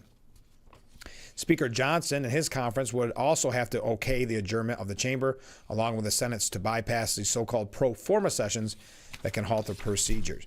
So this is, yes, very, very wonky Washington stuff, but to keep in mind, the 161 administration officials are being blocked, essentially, this long into Trump's second term. The Senate Democrats, according to the New York Post, are throwing a hissy fit for the ages with an unprecedented drive to drag out the confirmation of Trump's nominees. Every new president must get not just his cabinet chiefs confirmed, but also hundreds of other top officials across the executive branch. After getting out of committee, those sub-cabinet picks are traditionally okayed on the Senate floor in batches, often by unanimous consent. But Democrats are instead now insisting on hours of debate and a full roll call vote for every single Trump nominee, making the process so time-consuming that countless federal agencies still lack permanent leadership as acting officials hold down the fort. So keep that in mind, too, when you see all these doom and gloom articles that they try to put out in the mainstream media, which is, well, this organization is not doing well or this is failing. 161 of Trump's nominees have not been put into their place. So that could be a little bit of the problem there as well. But this is something the media really has not consistently reported on. This is pure spite. Republicans won the House and the Senate and the White House. All fair and square just last November. Democrats don't want to honor the election results. That's what they are signaling with this. They are taking their ball and going home, so to speak. Indeed, the party's base demands that its reps in Washington do all they can to frustrate the new president's agenda, no matter what price the country has as a whole has to pay. So it's not what the country deserves, what they voted for. Nope, it's them using these procedural gimmicks to make sure that they are the fly in the ointment, the gum in the works for the Trump agenda. No wonder Democrats' approval ratings are circling the drain, the lowest they've been in history. Democrat partisans may feel that they are resisting fascism, because that's the term, right? Do something, resisting. The resistance, but they're really just defying the democratic process, the democratic process that they so often claim to uphold. How many times? I mean, that's really was Harris's campaign message, fighting for democracy, right? But what they're doing here and showing here is that they don't believe in the democratic process, just like they showed that during the election. Assuming, fingers crossed, that no harm is done because key desks at the Pentagon or State Department are needlessly vacant, this stall won't change anything in the long run. It's purely performative, the equivalent of when then Representative Jamal Bowman pulled a fire alarm to delay a vote Democrats were sure to lose. Heck, the real point may be to save Chuck Schumer. Progressives have been howling for the Senate Minority Leader's scalp ever since he followed his conscience to avoid a government shutdown a few months ago. It's pretty sad that Schumer's reduced to these games just so he can keep trying to protect his party from the consequences of its demented turn to the hard left. Maybe it's time to take the risk of facing down the lunatics. Chuck, appeasing them only makes all Democrats look bad. By the way, speaking of bipartisanship, I don't know if you saw this yesterday. It was making the rounds on all the mainstream outlets. Elizabeth Warren taking a tumble on the Senate floor, but in what I guess is probably the only act of bipartisanship that we've seen in a long time, she received bipartisan assistance and help getting up. She attempted to sit on a desk when she fell backwards, tipping over the desk and falling to the floor. Republican colleagues Ted Cruz and Susan Collins rushed to help her. Warren got up as Cruz gave her a hand. Republican Senator Rand Paul of Kentucky and John Barrasso of Wyoming were seen walking over to offer assistance. The fall happened as the Senate was taking a vote on 2 resolutions to block military sales to Israel, which Warren voted in favor of. No reports on how she's doing. It looked like a minor fall. We have a couple. How am I doing on time here? I'm just trying to think of what we're going to bring up next. We have been moving along very quickly. Thank you for all the waves. Thank you for all the comments. Keep those comments coming in. When we return, we also... Oh, no, I do have a minute. Why am I rushing here? I forgot that we had that short interview with Lulu, so we're doing just great. A couple of interesting kind of updates from throughout the week that I think is worth noting. First of all, have you heard the rumors, and I don't know your thoughts on the kind of firebrand, if you will, Representative Nancy Mace. She kind of blew her cover yesterday. They're wondering if she was going to run for governor. And there's been rumors that she's going to run for governor for quite some time. And this is what happened. Let me put it this way. Firebrand Representative Nancy Mace appears to have prematurely revealed the launch of her gubernatorial campaign next week while promoting her series of town halls in the Palmetto State. In a blast advertising the first stop of the Mother of All Town Halls tour in Myrtle Beach, the Congresswoman's team tagged the event as being hosted by Nancy Mace for governor. Oops. Kind of blew her major announcement. A webpage for the event teased it as being hosted by Nancy Mace for, but a screen grab of the slip-up, whether it was intent or inadvertent, quickly gained attention on social media. It comes ahead of Mace's special announcement next Monday. So she hasn't officially launched her South Carolina gubernatorial campaign, but a special announcement is planned on Monday. But then it says here, Nancy Mace for governor. Interesting. So, and I'm not sure. I would love to hear your thoughts. Oh, good question. What is my highest wave count? Someone asked. We got up into wasn't it into the 40s?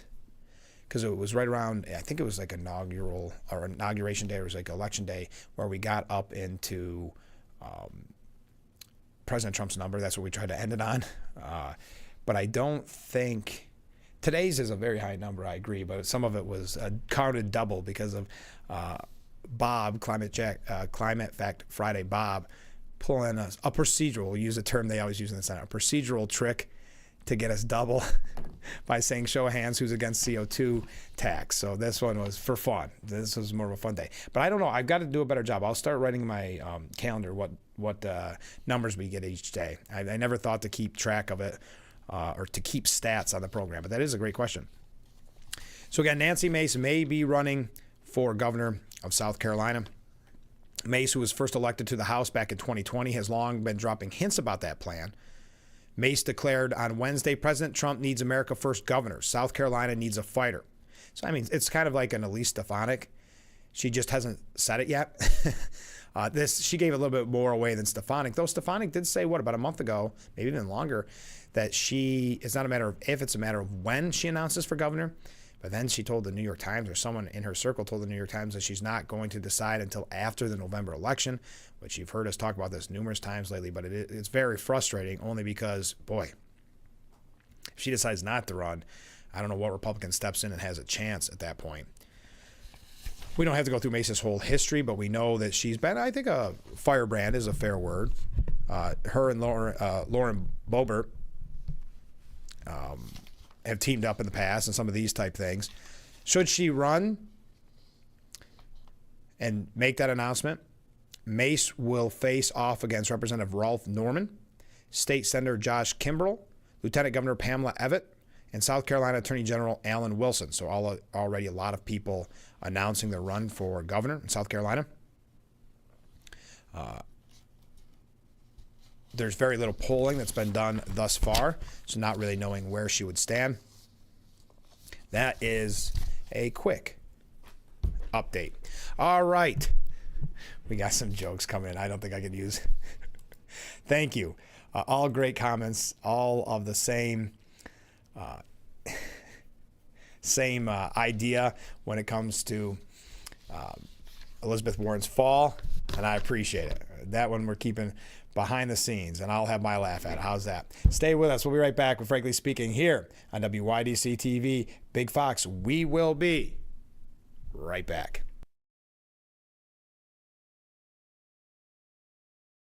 Attention, Elmeron may lead to vision loss. If you have suffered vision problems after taking Elmeron to treat bladder pain, call the Hearn Law Firm. Elmeron may be responsible for your vision problems, and you may deserve compensation for your injuries. If you took Elmeron and now have vision problems, call the Hearn Law Firm at 888-308-3866 right now. You could find out if you qualify in less than 2 minutes. Call 888-308-3866 for your free case review. Migraine strikes, and I've taken a trip down. Side effects like dizziness can throw me off. Migraine again. Ubrelvy works differently. It keeps me in rhythm, quickly stopping migraine pain within 2 hours. And some have pain relief that lasts all day, so I can handle whatever the day may throw at me. Don't take if allergic or with strong CYP3A4 inhibitors. Tell your doctor all medicines you take. Report increased blood pressure or color changes, pain, or numbness in fingers or toes. Get help right away for allergic reactions like trouble breathing, face, mouth, tongue, or throat swelling, which may occur days after use. Ask your doctor how you can stop migraine attacks and stay in rhythm with Ubrelvy. We've had so many wonderful memories as a family, but Georgie is the one who threw us the real curveball. Another girl pregnant. Are you kidding me? We may not be perfect, but to me, we have the perfect family. It's a season of Sherry. Having a good time has always been my #1 goal. I tend to get crazy. At my age, I should not be jumping up and down like that. And if you don't know what I mean, ask your mama. The young ones, y'all like, we don't know what you're talking about. But I promise you, in 30 years, you will. It's the best time in daytime. Weekdays at 2 p.m. on Big Fox.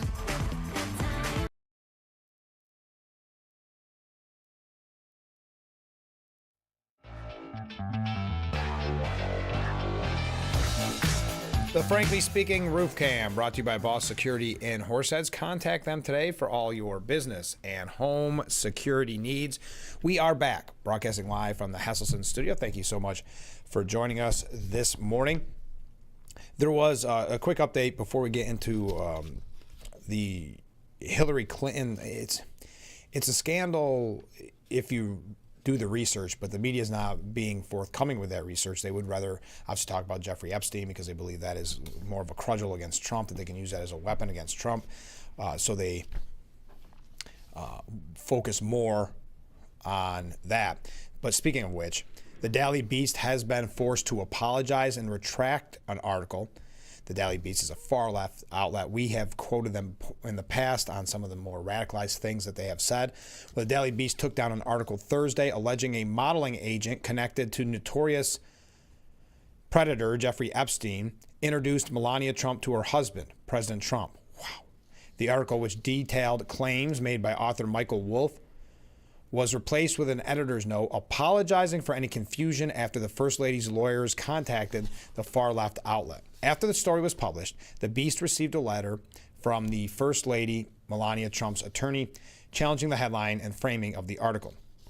After reviewing the matter, the Beast has taken down the article and apologizes for any confusion or misunderstanding.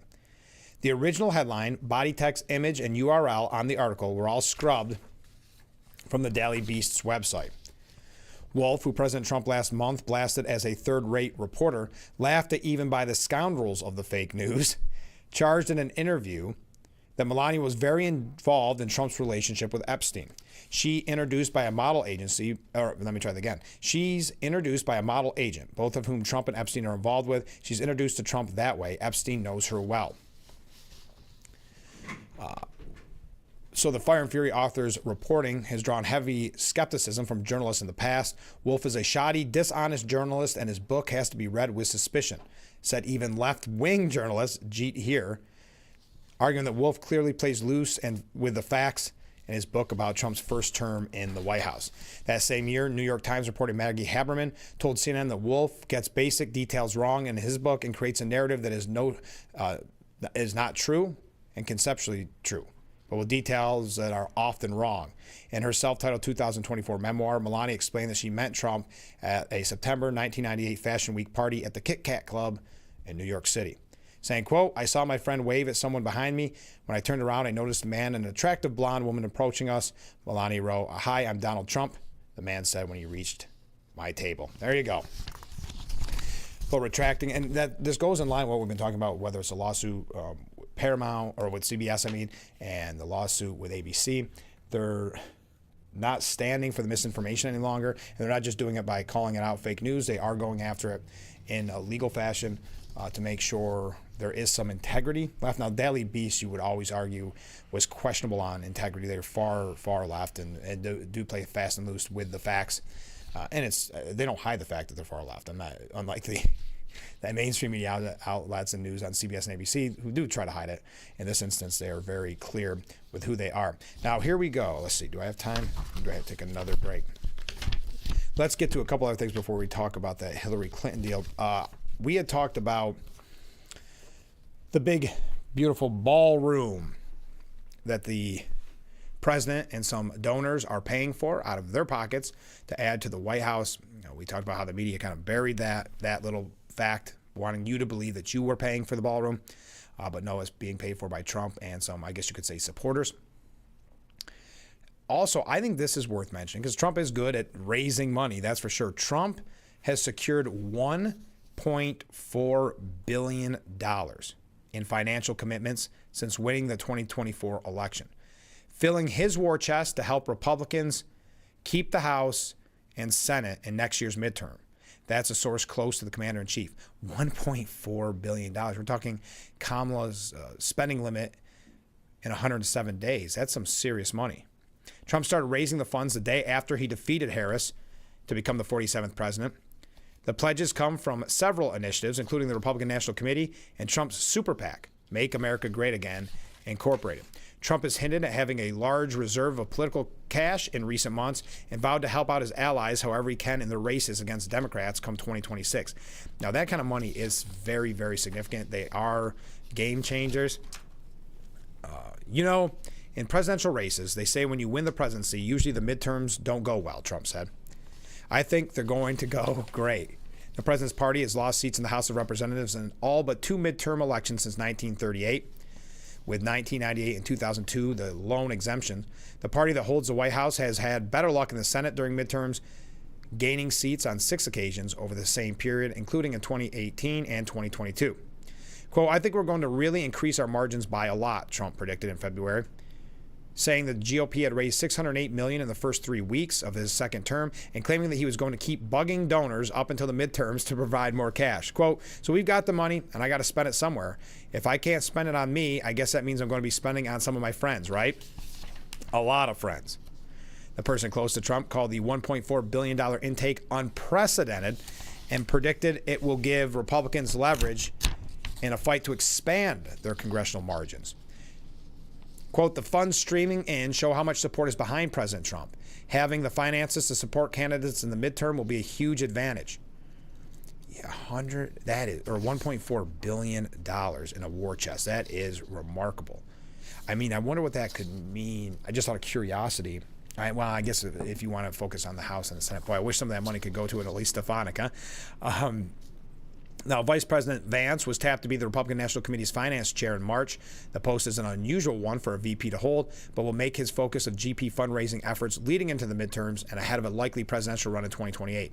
Vance headlined a fundraiser dinner in Nantucket last week, raking in $3 million in donations. We had brought that story to you when it occurred and some of the things that he'd said, but $1.4 billion cash on hand. All right. We got a few things here about, they're calling it Russiagate, but I think it's worth mentioning because you're not going to find it elsewhere in the media, but there's some very interesting things that come out of these documents. If there's anything you want to weigh in on, please feel free because we are nearly running out of time. We got about 15 minutes left. Again, as a reminder, first of all, we want to thank Lulu for being on the program this morning. We want to thank Don Berlew, president of Watkins Glen International, for being on the program yesterday. Next week is race weekend at Watkins Glen at the Glen. That's going to be a fun week, so we thank Don for coming in during her busy time. Next week, we're going to be talking with representatives from STICA, Southern Tier India Cultural Association. They have their Indian Day celebration going into 20 years, 2 decades now. They've been holding India Day. Well, India Day will be held this year on August 9th at 3 p.m. right here in Centerway in Corning. We're going to find out about what the event entails, who's going to be there, special guests, those type of things. That'll be next week, as well as Tim Colpe with Elmira Impact Hockey. They're going into their 6th year where young college-aged hockey players come into town and play to get all that practice. They move into the area, and they have a blast. Last year, they had a really good season. We're going to talk to Tim about that next week, and we're going to be talking to the Corning Paint and Post Middle School Drama Club. They've got their summer production coming up called Big Fish, and that kicks off on August 7th and runs through the 9th at the Corning Paint and Post High School Theater. We're going to have 3 or 4 guests in the studio. We're going to hear all about the play, what you need to know so you can purchase tickets. That's just the 3 that are set in stone. You know, surprise guests pop in occasionally, so we'll keep you updated if we fill in any more. It's getting that time of year where events are starting to kick back up, and we're having some really special guests lately. So stay with us. We'll be right back with Frankly Speaking here on WYDC TV. Big Fox, we will be right back.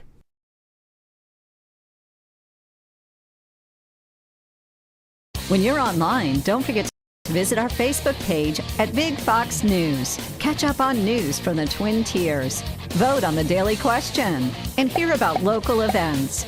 All on Facebook.com/Big Fox News.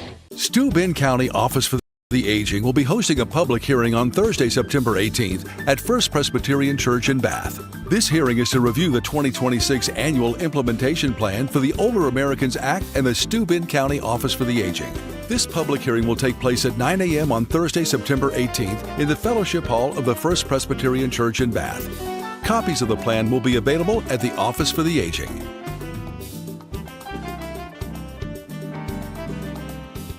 Nearly 500 kilos of cocaine has been seized in a bus. Thousands lined the pier at Seneca Harbor. Race weekend brought thousands to Watkins Glen International. Hundreds and Horseheads joined other cities around the country on Saturday for the No Kings protest.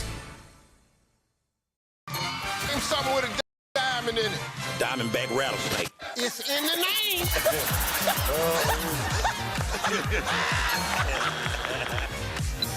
Name a low-calorie food you might make your edible underwear out of. Salmon. Watch it weeknights. Share it the next day. Wild caught Norwegian teriyaki. Share in the fun. Weeknights on Family Feud. 7 and 7:30 on Big.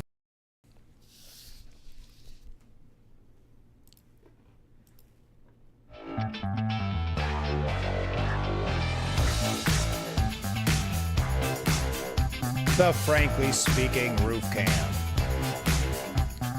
Brought to you by Boss Security and Horseheads. Contact them today for all your business and home security needs.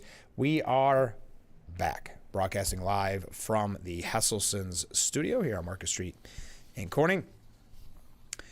So Hillary Clinton approved a plan hatched by a campaign advisor to smear then candidate Donald Trump with false claims of Russia collusion. This is a story that almost becomes difficult to talk about because it was talked about so much in Trump's first term, you know, the whole Russia thing, of course, so many people have talked about. But what's interesting is now, here in the year 2025, we're actually finding out more of the truth behind what led to all of this. It was the false claims of Russian collusion, and it was to distract from Clinton and her own mounting email scandal during the 2016 election. This is, according to explosive intelligence files, declassified yesterday. Just declassified yesterday. And you can actually read the documents that prove Hillary okayed the plan to smear Trump. Find out more at New York Post. You can read some of those documents. But the plan includes raising the theme of Putin's support for Trump and subsequently steering public opinion toward the notion that it needs to equate the Russian leader's political influence campaign with actual interference in election infrastructure. Clinton approved a plan proposed by one of her foreign policy advisors, Julianne Smith, to smear Donald Trump by magnifying the scandal tied to the intrusion by the Russian special services and the pre-election process to benefit the Republican candidate, said one of the declassified memos. Special counsel John Durham uncovered the information during a multi-year probe into the intelligence activities during the 2016 election. Attorney General Pam Bondi, FBI Director Kash Patel, and other members of the U.S. intelligence community declassified the files from Durham's probe at the request of Senator Chuck Grassley. Quote, based on the Durham Annex, the Obama FBI failed to adequately review and investigate intelligence reports showing the Clinton campaign may have been ginning up the fake Trump-Russia narrative for Clinton's political gain, which was ultimately done through the Steele dossier and other means. These intelligence reports and related records, whether true or false, were buried for years. History will show that the Obama and Biden administration's law enforcement and intelligence agencies were weaponized against President Trump. The political weaponization has caused critical damage to our institutions and is one of the biggest political scandals and cover-ups in American history. The new Trump administration has a tremendous responsibility to the American people to fix the damage done and do so with maximum speed and transparency. Now, one of the ways they're trying to deflect from this, Brennan, Comey, Hillary, is they're trying to say that this is I'll get to that in a second, Mark. What they're trying to do here is to say this is just a distraction from Epstein, that this is the weaponization somehow of the actual, who was it? Brennan said it's the U.S. government institutions are being used as political footballs. That's according to John Brennan on MSNBC. He said it's so unfortunate that partisan politics is now seeped into the highest level of the intelligence community. And that's why I think it's important for us to continue to speak out and try and at least push out information about what actually did happen back in 2016 and what can continue to happen if we still ignore what the Russians do with our election. Our institution, the Department of Justice, the FBI, the CIA, the NSA, defense intelligence agencies, all these really are so critically important to our national, also global peace and security. When we see these institutions being torn down and being used as political footballs, this is really detrimental to, I think, our interest as a country. And that's why I think it's important for people to speak out, not to do it for political reasons, but to call people out when they are saying things that are wrong, when they're misrepresenting, mischaracterizing the facts. The American people are going to do all the different news organizations, and they're being misinformed. So quite frankly, I don't blame a lot of people who have the misimpressions because they're being fed these false narratives. I do blame the people in Congress, the people who know better, but continue to deceive and continue to mislead for just craven political purposes. That is something that really irritates me. Now, Gowdy had a different opinion. Trey Gowdy had a little bit of a different opinion on Comey and Brennan. He was on Fox News' special report. Gowdy said, the one name that does not come up tonight so far is Chris Wray. We did not go from Jim Comey to Kash Patel. We had an FBI director named Chris Wray, and Congress repeatedly asked him for all the information you have on the Hillary Clinton email investigation and the Russia investigation.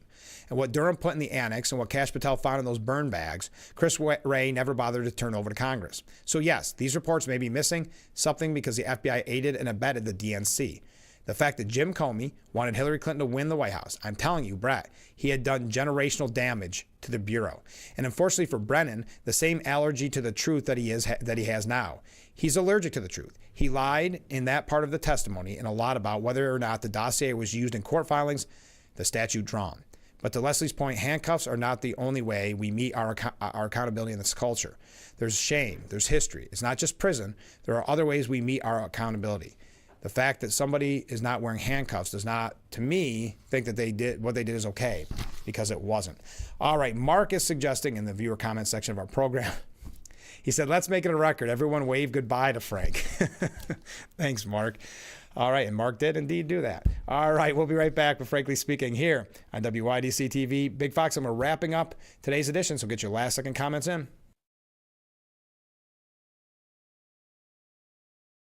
When you're online, don't forget to visit our Facebook page at Big Fox News. Catch up on news from the Twin Tiers. Vote on the daily question and hear about local events. All on Facebook.com/Big Fox News. Migraine strikes and I've taken a trip down. Side effects like dizziness can throw me off. Migraine again. Ubrelvy works differently. It keeps me in rhythm, quickly stopping migraine pain within 2 hours. And some have pain relief that lasts all day, so I can handle whatever the day may throw at me. Don't take if allergic or with strong CYP3A4 inhibitors. Tell your doctor all medicines you take. Report increased blood pressure or color changes, pain, or numbness in fingers or toes. Get help right away for allergic reactions like trouble breathing, face, mouth, tongue, or throat swelling, which may occur days after use. Ask your doctor how you can stop migraine attacks and stay in rhythm with Ubrelvy. If you or a loved one regularly used hair relaxers or straighteners and were diagnosed with uterine, ovarian, or endometrial cancer, you may be entitled to significant financial compensation. I've used hair relaxers for years. I had no idea they could cause cancer. Chemical hair relaxers and straighteners have been linked to serious conditions, including several types of cancer. If you used hair relaxers and have been diagnosed with uterine, ovarian, or endometrial cancer, call us now. There's no fee unless we win your case. Call today.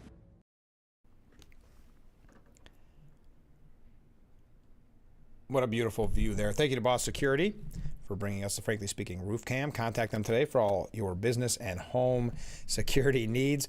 We are back, broadcasting live from the Hesselson studio. We got some extra waves coming in. We appreciate that. Mark and Bob both encouraging those waves hard this morning. I do appreciate it. Just wrapping up, you can read the documents that prove Hillary Clinton okayed the plan to smear Trump with a Russian collusion. That is an article by Josh Christensen at the New York Post. Newly declassified intelligence files bring fresh, hard proof that Hillary Clinton's 2016 campaign completely cooked up Russiagate. This declassified document dump, if you will, came out yesterday. A total lie that top intelligence officials nonetheless proceeded to amplify and that all too many Democrats still believe. The polls do show that they still believe them. These memos from the first half of 2016 center on confidential conversations between members of the Democratic National Committee and top staff at George Soros's Open Society Foundations, and the info is damning. Julie says it will be a long-term affair to demonize Putin and Trump. Now it's good for a post-convention bounce. Later, the FBI will put more oil into the fire. That is an exact quote of July the 25th. That shows a clear expectation that government agencies would be colluding in the scheme, making it far more than just a campaign trick. Yet the campaign's plan includes raising the theme of Putin's support for Trump and subsequently steering public opinion toward the notion that it needs to equate Russian influence campaigns with actual hacking of voting machines. And it is. Douglas Murray says at the bottom of the day, it is important to get answers on Hillary Clinton's Russiagate plot. Deflection, distraction, and dishonest are just some of the accusations leveled at President Trump's recently for saying he'd like to look into past Democrat conspiracies against him. The president's critics have claimed that he's simply trying to put away the Jeffrey Epstein story. Even some of the president's defenders have sighed that surely he should focus on moving forward and not get distracted in these past problems. But at the end of the day, we need answers so something like this can never happen again. We are out of time for today's edition of Frankly Speaking. I almost broke the record, folks. Here's a great comment. Happy Friday, Frank. And we got a wave from this viewer's husband. So thank you. Bonus waves here. We do appreciate it. Have a great weekend, everyone. I hope you do too, the viewer who sent that in. I hope everybody has a great weekend. Again, busy week next week with guests and just a lot of time to spend, you and me together. We want to thank Lulu, Frankly Speaking's biggest fan, for being on the program this morning. We're glad that she could stop by the studios and say hi and give us an update on her summer. I think she did a good job. And join us. Have a great weekend. Thank you. And join us every weekday morning starting at 6 a.m. for Frankly Speaking, only on WYDC TV, Big Fox. We will see you Monday bright and early. I look forward to it already.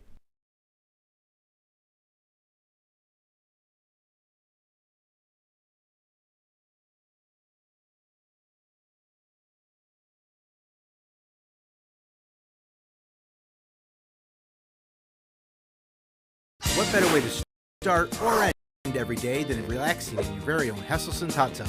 Massage therapy, relaxation, stress reliever, pain management, soothing muscles, or just spending time with a loved one.